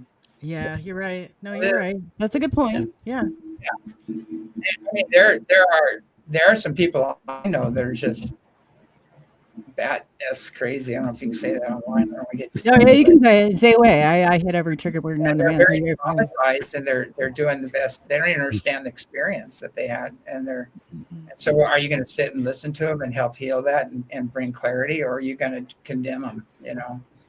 Yeah, like people have done to us so many times, and here we are doing it to other people. It's learning lesson. And you know, I think the guy's legit. I have no. He knows way too much. He has too much. Know. Yeah, he was the one that laid it out in the beginning. All this stuff. He was the one that brought all the really detailed information in the very beginning, and a lot of people jumped on the bandwagon after that. So it's you're right. Now you think about it, and looking back, you're right. That's true. I spent a lot of time with him, and you know, to be honest with you, if I went through what he went through, I'd be a little, you know, I think true. Some real self-mastery there, that he's actually dealing with this and getting through it, and then expressing it and bringing this information out. And it's not always pretty. How you get through stuff is not always pretty. No. Yeah, and you can only do so much as you have. And those guys that did the 20 years and back, even Tony Rodriguez will talk how that crazy 20 years went, and you know, just what they did sacrifice to get through it. So their abundance of information. Yeah, absolutely. Yeah, it's not easy. I mean, if you can get through that and then keep your wits together and you know, still have some kind of a loving, joyous soul left after you get hammered. Yeah, right. Yeah. So that's the way I look at it. I go, I mean, James can probably say, you know, in the beginning, when you get the grays and all that crap doing you, if you can still function, you're still hanging out, you're doing pretty good, because most people can't handle it. It shakes your soul. Yeah. It does. It shook my soul to the bone. To the point that if I didn't have my teachers teaching me where my soul is from and my higher learning and my frequencies to keep myself grounded, I wouldn't have made it through it. But thanks to the teachers, everything was fine. Yeah. James feels everything. James Kelly, I cannot believe how he absorbs things. It's just like, Yeah, because they're very, women by nature are more subjective, and they're more receptive to the higher knowledge and wisdom. And so, but I had some other masters. I had yogis and lamas and things. I went through their training and initiated. And I wanted to study everything, all the cultures, and when I first had my first near-death experience, I didn't want to talk to anybody. They're all spooks. And actually, Jesus was appearing to me and said, hey, you need he showed up with Baba G, and he said, you need to go learn Eastern thought. And so I said, okay. And so I did that, for like 13 years or something. When I became a senior student in a yoga facility, all that stuff. And I was with yogis and Oh, then I studied with lamas, and then I went and studied with a lot of Native American elders and chiefs and learned because he brought White Eagle to me. And he said, I go, okay, you want me to learn this, so I did. And so after studying all the different cultures, I realized that ultimately there's one God, and we're all part of it, and we're all family, and they have different icons that represent different things. yeah. But if we could just agree that there is one God, it's nameless, it's imageless, it's not male or female, it's beyond all that, and we all exist within this field of consciousness and energy, and we're all family, and we're all one. And when we start to understand this, then all the wars stop. Yeah. Yeah, and all the trespasses on others, and the war and disease, and all this stuff comes to a close, and we start living in harmony with each other, living a more spiritual life. And really, that's my goal, is to help people evolve and transcend all the culture and religious programs, get beyond that and into unity consciousness, and that's where we need to go. Yeah, and then true, that's so true, and that collective consciousness, once you plug in, I mean, we're all plugged in to some degree. I said it's like plugging your appliances. Like, I'm the toaster, James, you're the microwave, and James Kelly, you can be the refrigerator, but we're all going into that same source. And so you got to understand, it's not as complicated as what you might imagine, but it's still, you do have to have that tolerance, and you do have to, not everybody's going to be where you're at. On the high astral level, you have all of these teachers and guides and things, but there's one thing that doesn't let them go through the psychic barrier and get into the fifth dimension, or get into what somebody called Christ or Buddha consciousness. And that is some cultural or religious belief that's holding them back, and they can't let go of that and become one and then go to the next level. And there's a whole level, and they're great. They're masters in a way. They have all this wonderful knowledge and everything, but they're still stuck. They're on the wheel. They have to come back and reincarnate because they can't let go of that. When you start to realize you're your own worst enemy, and those demons you got to face alone, it's not the path to truth is not one that's paved all together all the time. Yeah. And there's a lot of help on high that you can call on. If you get into something outside your pay grade, call on Jesus or Buddha or Kuan Yin or Mary, or there are masters that will step in and help out. So if you're going through that to somebody who's watching, like, who do we call? Like, I know when I was taught, like, because I was kind of born the channeler, quote unquote. I don't like that term, but I don't like labels like that. But I know when I was thinking, spirits of the white light and love of God, stay with us. Spirits not of the white light and love of God, leave. And so that was my thing, my mantra. I would say over and over in my head that's what I was taught to do anyway. So I guess, who do you call upon, or what type of language do you use? Because a lot of it is people don't realize, like, the terms and how they actually fit in and programming. I call Ghostbusters. No, I'm just kidding. But I have a little prayer I do. It's like, oh, cosmic birther, Father, Mother, God, come forth. And I bring that in, and then I add to that whatever I'm doing, like open their souls, their minds, so they can hear, or can you heal the situation, and it's just, we all have. And if you're a Christian, you can call on Jesus. If you're a Buddhist, you can call on Buddha. They're representatives, and their teachings dovetail. They come right together. And again, there's some religions that are based on some of the wrathful gods that were here. And so that's where you have a lot of it's okay to kill. It's okay to do it, And so there's golden threads that tie all of them together. And then there's misinterpretations in there as well. But it's all about just being kind and loving, basically being kind to yourself, being kind to others, and being kind to the planet. It's not rocket science. No. I would say, my son will always say, I'm like, what, Bertie, what irritates you about others is something about yourself. It's just kind of, you got to go back to that self-reflection sometimes, because it's true. It is true. And this isn't an easy road, and nobody's going to pick this road and be like, hey, you know what? this is you've definitely accepted that your mission here and your journey here, and you're doing wonderful, wonderful things for this world and for the understanding. How do you see? I guess I won't keep you too much longer. I really appreciate we didn't even take a top of the hour break. I was too engrossed in all this, so I didn't want to. No, no, no. That's great. No, Yeah. I'm sure you're probably getting a little tired from sitting there, but I guess in closing, like in some of the stuff, how do you see like I don't know, I guess I've had it asked and posed a bazillion times, but all the stuff when the veil thins, I mean, how are people do you think are going to react? Like I think I just see people just losing their marbles as they can't handle the frequency. They can't. They're already losing their marbles. Yeah, they are too. That end time madness. Yeah, I mean, no, there's no joke about you can that. see Yeah, it. really. A lot of people. I won't go into that because a lot of people that did that.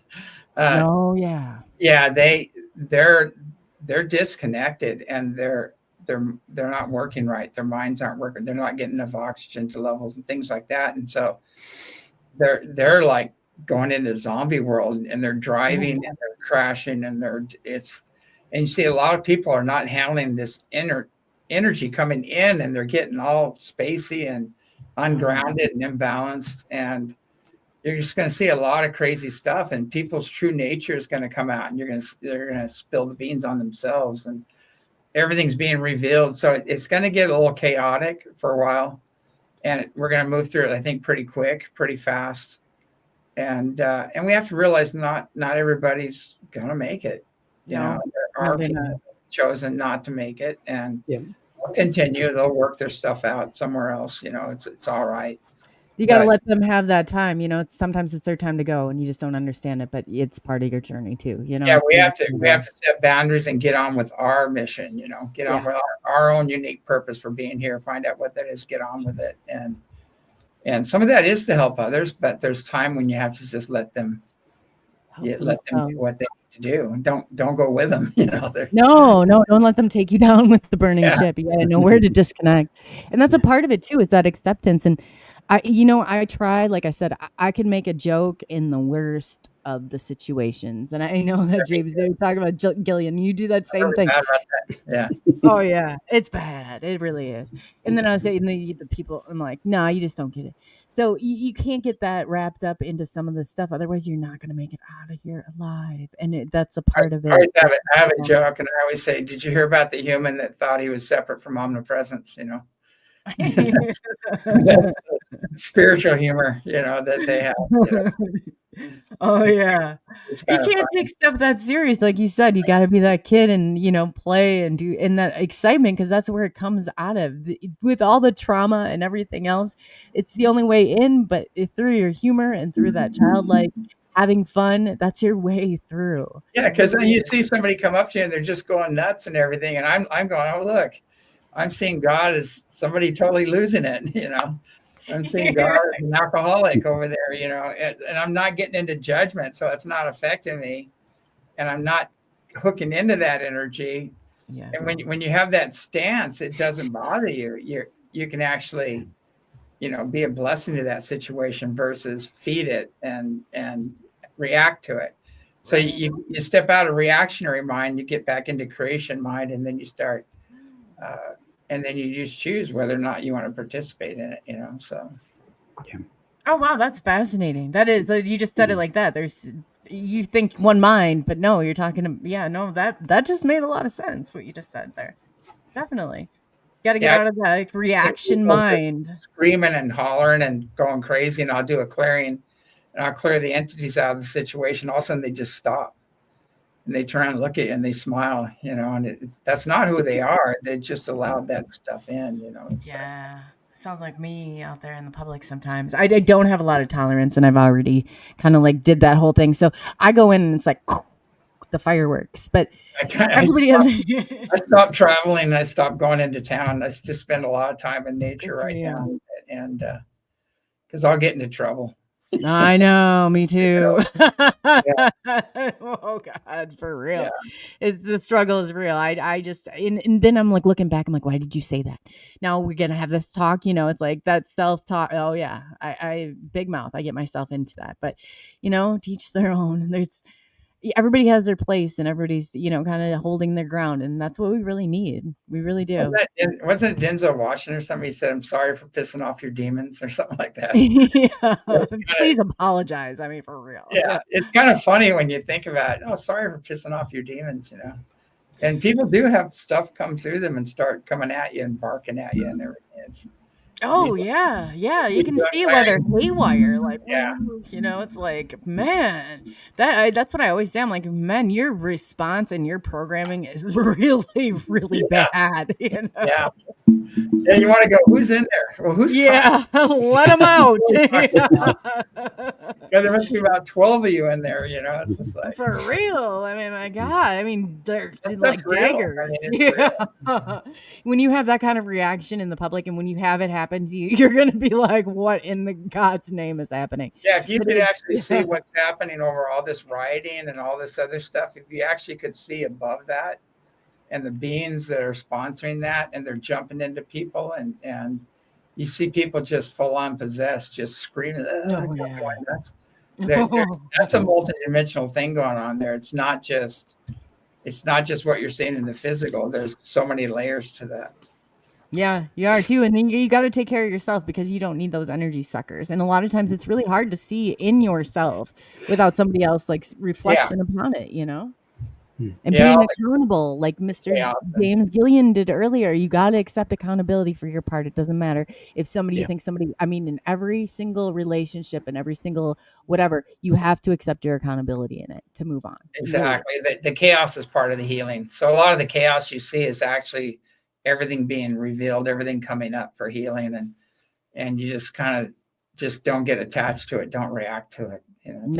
No. Say not mine, okay, not mine. This isn't mine. Let people have their own problems. They got to work through. You can't save them. You can't. No.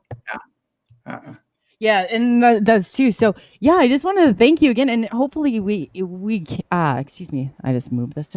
I shouldn't do that. I got a little excited, but I was gonna say thank you so much for coming on. I know that you probably have dinner waiting for you. I'm not sure. I really appreciate it, but we definitely want to keep in contact, and we definitely want to keep updated. So anytime, any place, and James, I can't wait for James Kelly and you guys to chit chat, because wow, I think you're gonna have. James. Yeah, you gotta come up here and see for yourself. That's. I tell people, come see for yourself. Don't take my word for it. Just come up, and you're gonna see things, and you won't be able to explain them. That's right too, and you better be. That's a good call. Like, you want to go and you want to talk, and go there yourself and show us that it's not happening, because I don't believe it for a second.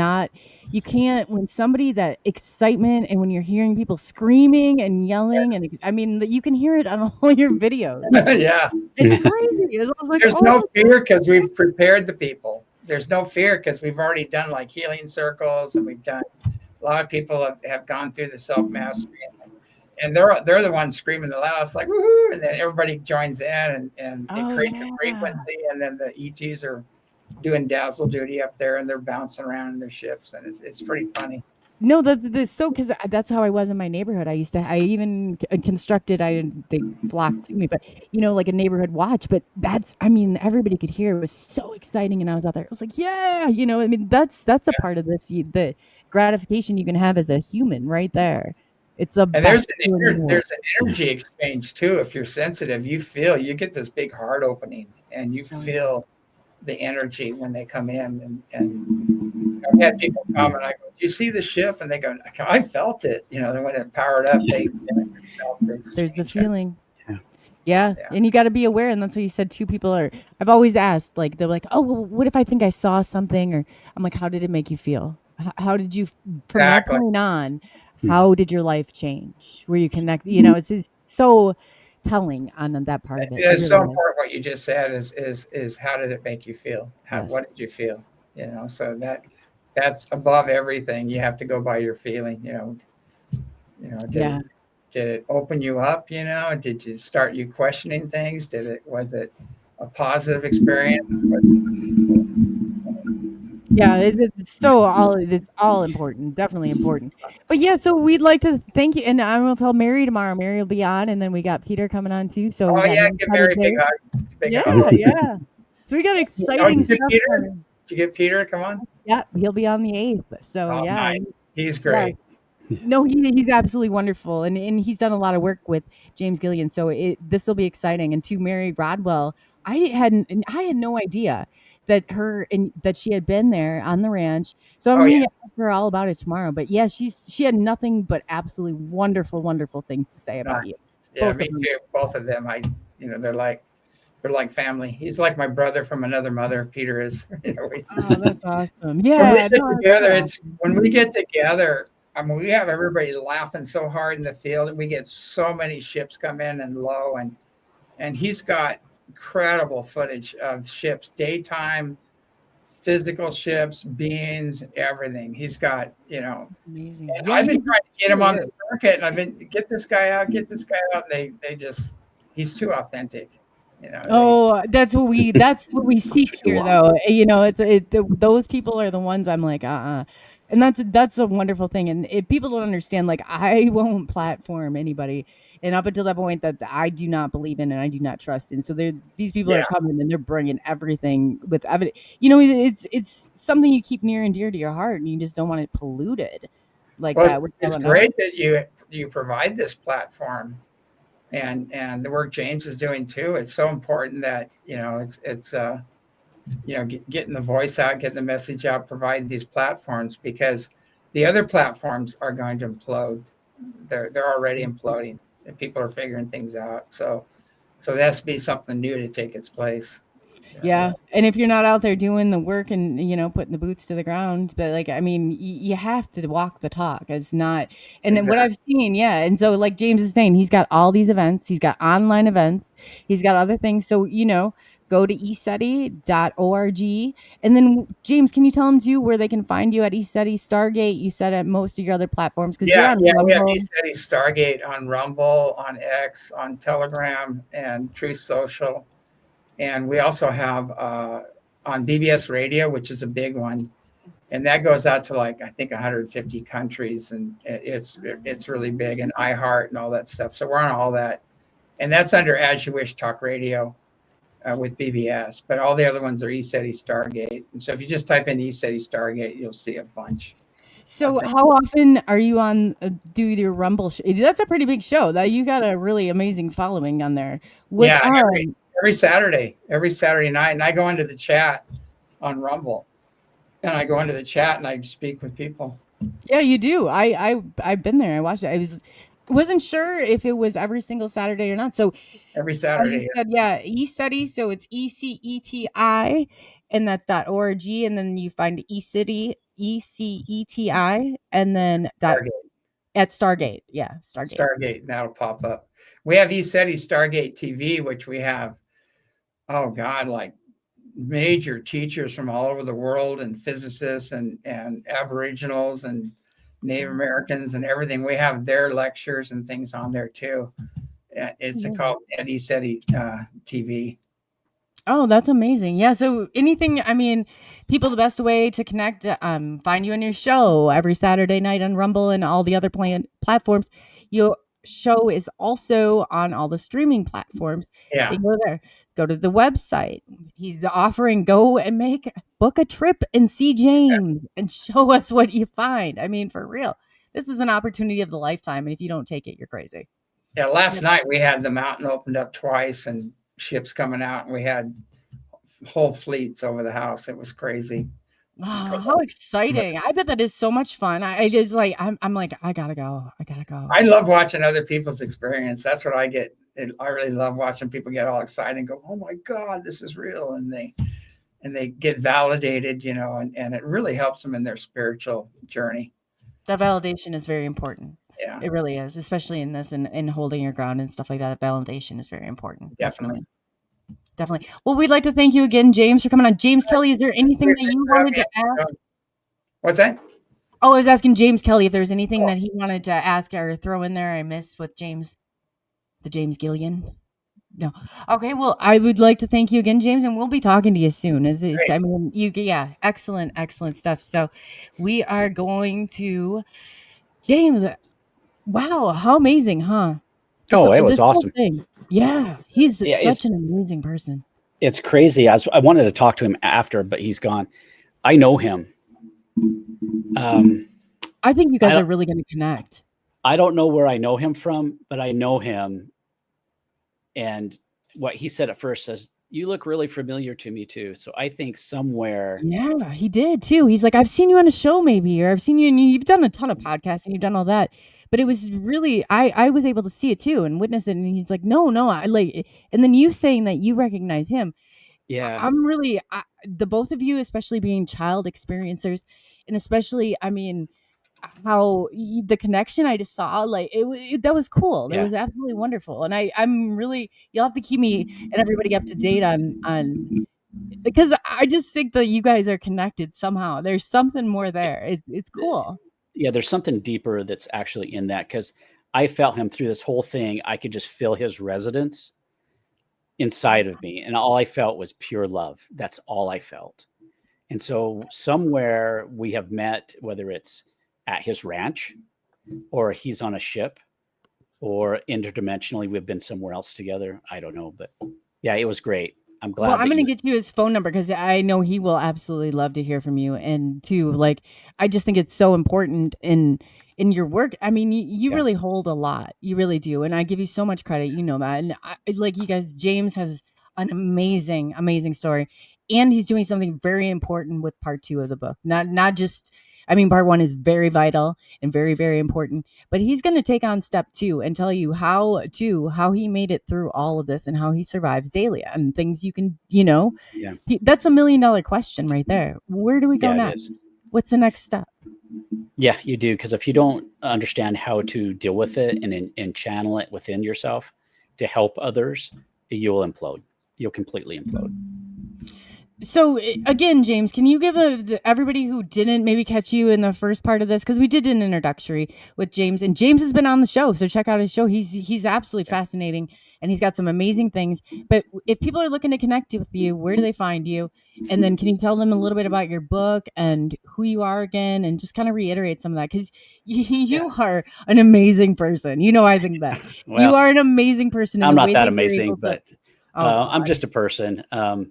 But yeah, I was brought into this whole world at the age of 6 and had so many beautiful encounters with the Octurians. Even today, I channel with them on a daily basis, and I've learned throughout the years how to mentally block the grace. They have no power over to me, just like James was saying, that you learn spiritually how to grow and be better and to be able to be a bigger person.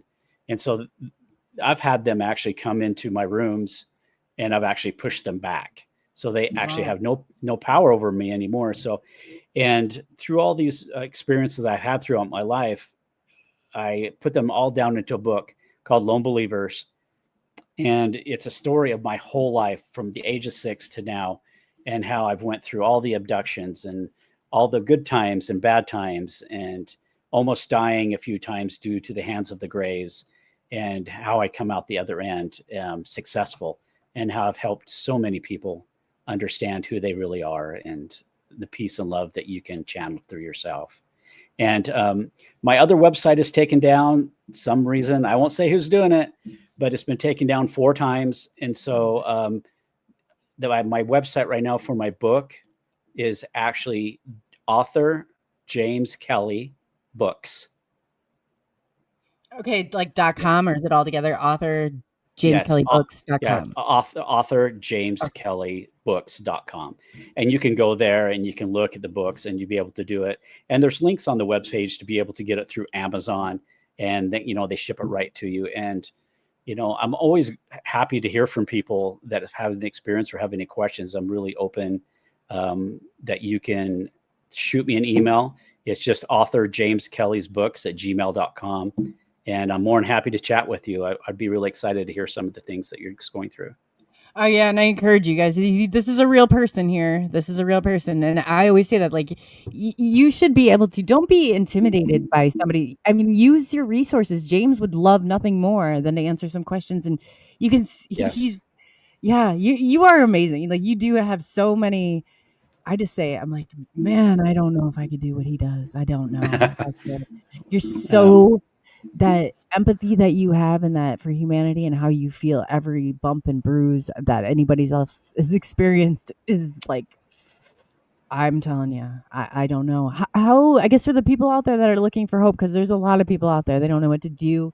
All of this has dysregulated them, or they're getting these emotional intensity like moments. How do you handle that?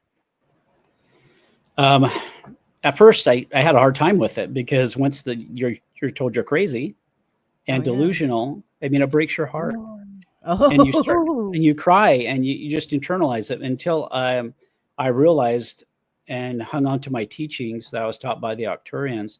Is just to focus happiness.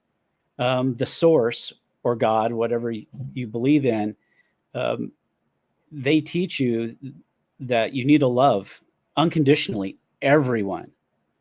And once you learn how to do that unconditionally, then not only do you learn to love others, but you can connect with the plants, you connect with the trees, you connect with the whole earth, you connect with water, and your whole being changes. The frequency that you have that was lower is now a higher frequency, and you can just feel it's almost joy. It's the joy of getting a candy bar or some candy when you're a kid. It's that joy that you obtain. And once you do, you'll always hang on to it.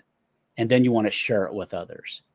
So anyone that's going through this, it's okay. It's really okay. Just hang in there. Just realize that you're loved, that I love you, and it'll be okay. If you want to talk, throw me an email. I'm more than happy to chat with you. That's amazing. That's amazing. That just like touched my heart. Like and he's so authentic and genuine. You guys have no idea. This is my like big brother here. Like he's amazing. So I've had like the opportunity, and it's like all these. There's people that you could generally like. I would love for you to get in contact, or people get in contact with you, because they are literally, there's people out there that are at the end of this rope. And Mhm.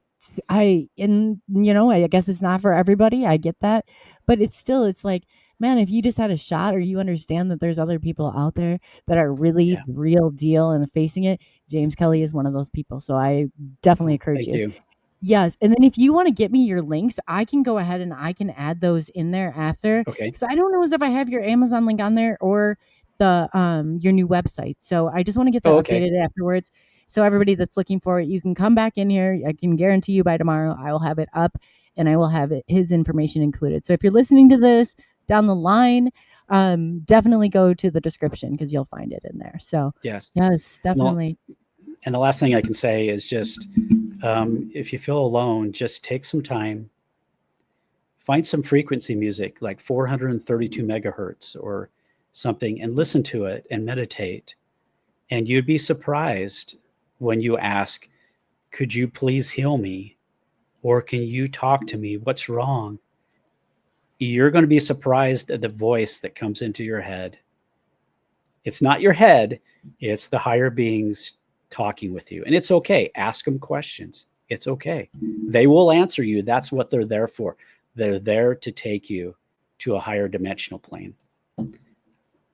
Yeah, and don't be afraid. Don't be afraid to Yeah. ask. Don't be afraid to ask for help, and don't be afraid for the help you get. 'Cause Yeah. that's the fear. That's the layer to stop you from getting to the next place. And you Yeah. got to shed that. Yeah. So, I guess, and two, gosh, Jamie, you do have a lot going on. And I just think that it's such an inspiration. It's such an inspiration for each and every one of us that have gone through it too. And we stand by you. Your heart's like in the greatest place in the world. I know it doesn't feel like that all days, but I'm thankful that there are people like you yourself that are authentic and Thank you. genuine and out there, and you're giving people like a heartfelt message. And you have no Yes. choice but if to feel and connect with that. Yeah. And it brings me joy when people ask me, could you explain more about your experiences? Oh, that just brings me so much joy. And I will tell them. But when people come up to me, which happens a lot, well, you need to explain these UFOs. You need to explain these, Octurian beings. Yeah. Okay. So I'll tell them what they want to hear, just like James does. And then I'll just walk away. But Yeah, if you want to talk to me and just say, hey, can you please, talk to me about this? And, oh man, I'll talk to you and I'll explain things to you. And there's no question that I won't try to answer. No, that's true too. You definitely go way out of your way, and it's such validating for you right now because you've been put into that where you've been told, oh, in the box, they don't like you out of the Yeah. box, and so And just, you're right in the heart of it. and just a while ago, I got a phone call. I know we're running a little bit long, but I got a phone call. And I picked up the phone and they asked if it was James Kelly. I said, yeah, it is. And they're like, oh, you dropped your kid off at the high school today. I'm like, who is this? And they're like, you're a young guy. You're only 58. You're a young guy. You have your whole life ahead of you. It would be, wrong for Holly to miss you. And then it was just hung up. And this was right after my book came out. And this is real. You know how many times I've gotten a text message, you're so-and-so from such and such place. Do you fear dying? It's like they do. That's absolutely horrible, but they do. This stuff like this happens. It's real. And it works. And a lot of people will freak out and go back within. But one thing that we need to learn isn't, as James talked about, that we're beings of light. We're here to share the light with the world. And that is our calling. That's what we're doing. And they don't want me to do this. They don't want, my website's been shut down a lot. My phone's been hacked a lot. And so they know exactly what's going on. And my wife asked me the other day, she goes, don't take this wrong, but you're nothing. And I'm like, I understand what you're saying. They just don't want the truth out. That's what it is. They don't. They don't. And I've always been told that from day one. They don't watch the phenomenon. They watch the people who can interact and who can communicate with the phenomenon. So you gotta, there's a big difference, because somebody who's not an experiencer, who hasn't experienced some of this stuff for themselves, you're not going to get it. You won't get it. No, they're not. I still have a local guy that goes, he's like, you got to prove to me. I said, I don't do that. I don't prove anything's real or not real. I'm already past that. I don't need to. From that moment in time, I knew that there was there's without a shadow of a doubt what's going on. Yeah, because I told somebody that it was debating me, and I'm just like, well, I'm not going to deny what I saw. I saw it, and I'm not going to deny it.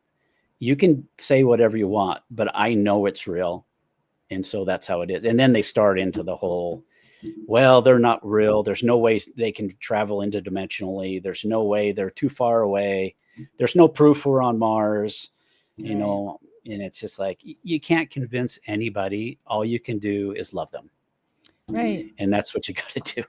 And you got to see through the programming. Like, if their response is like haywire, then you got to say, oh, boy, they're a little bit scared of something here. Something more is going on here.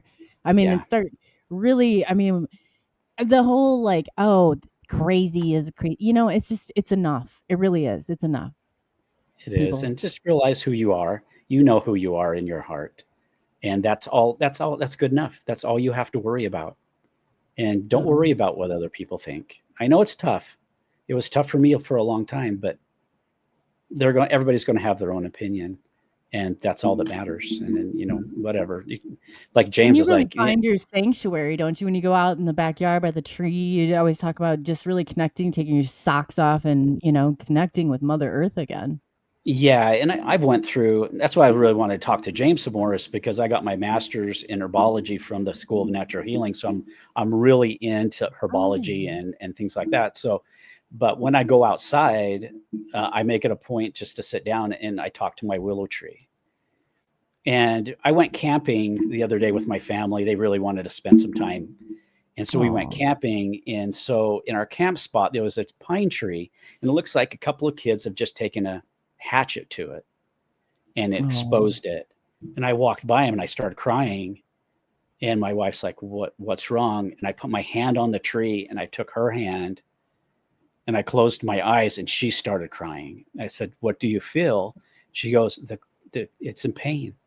I feel sadness. I feel pain. Okay. Now I want you to think of happiness and give it back to her, the tree. And as soon as she did that, she's like, I understand. So there's so many things. My son, Joseph, who was 16, says, Dad, am I crazy that I talk to plants? I'm like, no. Do they answer back? He goes, yes. I'm like, you're not crazy. And so we started talking, and I'm like, you're something. You'd be able to understand this. Let me start teaching you just a little bit. And so it's Oh, a he's right at fun. that's a good age too, right there. That's Yeah, oh yeah. yeah, it really Wow. is. So anyway, Yeah, yeah, but that's such a huge, huge. It's like everything you kill. I don't know the flies or whatever. Like I'm a blood, thirsty killer when it comes to those. But yeah, it's a lot to think about. It's like, well, mhm, why am I doing it? Well, I don't like. It's like usually fear while I'm crushing the spider with my shoe. But yeah, that's kind of a real lesson right there. It's like what we fear, we just can't kill it. We can't just put it in a box. It's you got to yeah. deal with some of this. You really do. You It's do, not because you can't. fair. Yeah, you can't put your fear in a box. You've actually channeled that fear deep down inside of you, and you need to take that fear out. And once you've taken that fear out and accepted who you really are, So true. you'll never progress. You'll never be happy. You'll always be miserable, always. And it's really That's simple. so true Just go too. to James, take his classes, go and visit him at the ranch, talk to him, and have him help you release all that stuff inside, and you'll be amazed on how the world opens up to you. It's like after rain. If you look at the country after it rains, it's so pure and it's clear. And once you release everything inside, that's what you see, and that's what you understand. And so, but you have to make that choice. Nobody can make it for you. You have to No. understand that. Yeah. You have to take the first step and you got to ask for help and you got to get there. If Yeah. not, you're not going to get there at all. Yeah, No, exactly. So definitely not. Well, I look forward to hearing because I think I like would love to know the connection between you and James. It's like you'll have to keep us updated, and you're going to yeah. be here tomorrow night, right, with Mary Rodwell? Yes, I'll be here tomorrow night. And yeah, if I have any downloading or anything between now and then, I'll definitely ask, how do I know James? And they'll Yeah. tell me, and then I'll let you guys know. And so, Oh boy, I can't wait. So I'm gonna when I get off, as soon as we get off here, I will send you a text message and I will include him because I know I've okay. never seen him connect like that. That is very cool. So Yeah, I'll get you and you guys. I don't know. Like I look forward to. I think, man, this is great. Like, I mean, people that are doing the classes, hopefully someday we'll be taking your classes too. I don't see that very far down the road for you at all.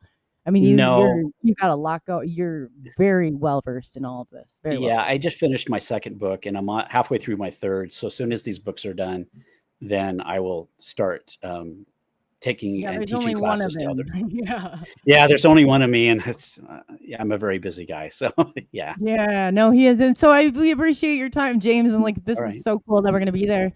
So everybody, again, you can find James Kelly at author James Kelly. You better take it over, James Kelly. Sorry, it's author James Kelly Books with an S.com, or you can reach me if you want to email me and ask questions at author James Kelly Books at gmail.com. And I will send Chloe these links. And so she'll have them up that Get him you out can there. connect with us.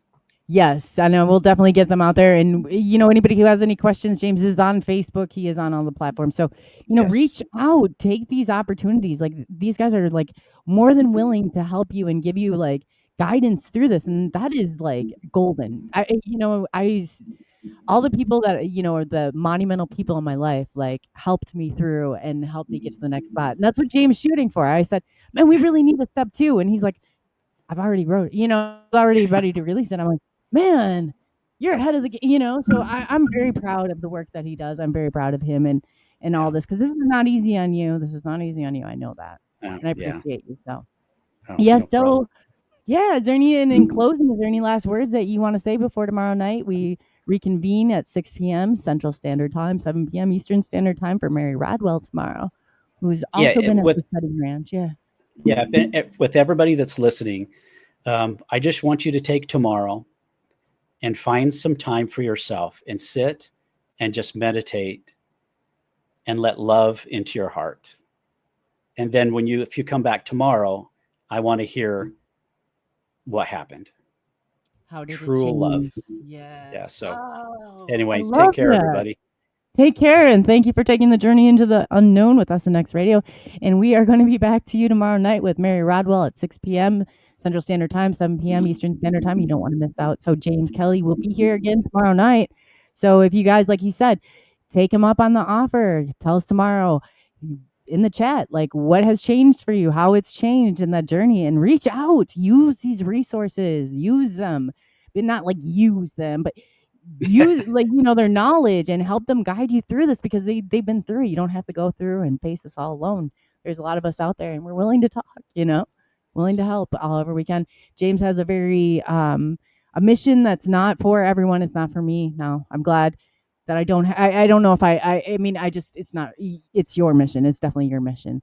I don't have the same, type of abilities, but hey, I've got my own little niche in this, and I love what I do. So I wouldn't take it back for the world. So hopefully we'll hear from you tomorrow. And again, James, you want to tell them the challenge for tomorrow on that was great. Could you repeat that one more time? I loved it. It just kind of touched me. So tomorrow, just take some time throughout your day, find a nice quiet spot and meditate on peace, and let love and peace come into your heart. And then on the radio show tomorrow, just in the text, just write what happened and be very honest and open, and I will be there for you. Oh, that's amazing. Yes. So on that note, I don't even want to pollute that. So we're just going to say goodbye on that note and leave it at that. And hopefully we'll hear from you again tomorrow. So that's great. Thank you, James. And we'll see you again. Yeah. Love you guys.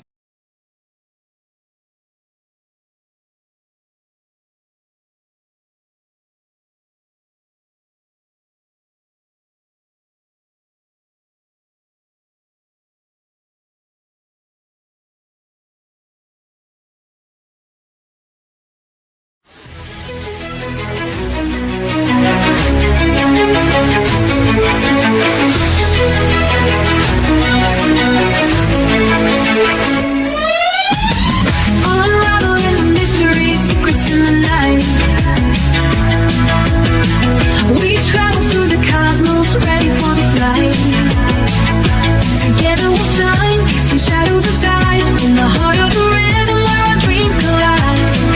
Join the Sub Nation Next Quest. The truth is our guide in the vast expanse. It's where we reside. Hands up to the sky, let the bass ignite. Feel the grooves around us. Everything's alright. From the Sub Nation Next Quest, the truth is our guide in the vast expanse. It's where we reside. Hands up to the sky, let the bass ignite. Feel the grooves surround us. Everything's alright. SNX Radio, let the truth ignite. Together we'll shine, bring shadows to light. In this cosmic dance, we're connecting the dots. Tune into the frequency. Let's explore the spots. Heavy bass drops with tight beats. Illuminate the shadows, the echo of our call. On this road we will never fall. Feel the energy rising, can you sense the spark? As we dive deeper into the cosmic arc. Stories of the universe, mysteries unfold. In the heart of SNX, where the truth is gold. Every note we play, every line we write, crafting our legacy, shining ever bright.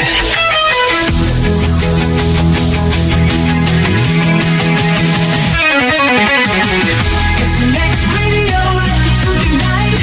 Together we'll shine, bringing shadows to light. In this cosmic dance, we're connecting the dots. Tune into the frequency, let's explore the spot. Here in the spotlight, we're taking our turn. With the fire in our hearts, let the passion burn. As the next radio's call, ringing through the air. Together we rise, together we dare. So join us now, let the rhythm flow. With SNX Radio, we're ready to go. Unraveling the mystery side by side, we stand hand in hand. In this dance of truth, let the story expand.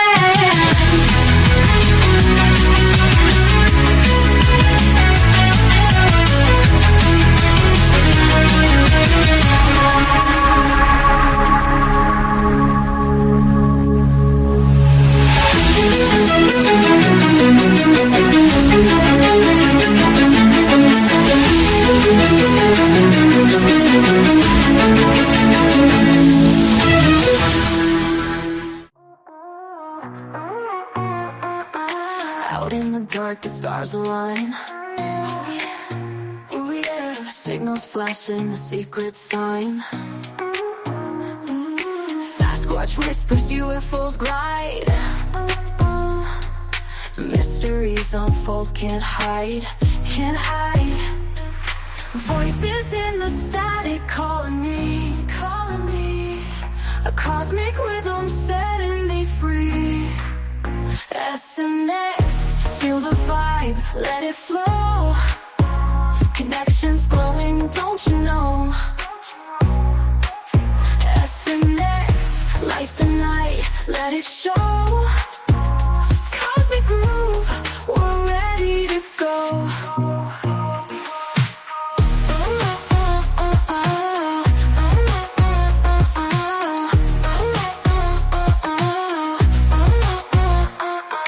Footprints in the woods, shadows move, move. Skyline flickers, it's a neon groove. Expert stories, witness sight, unravel truth in the cosmic light.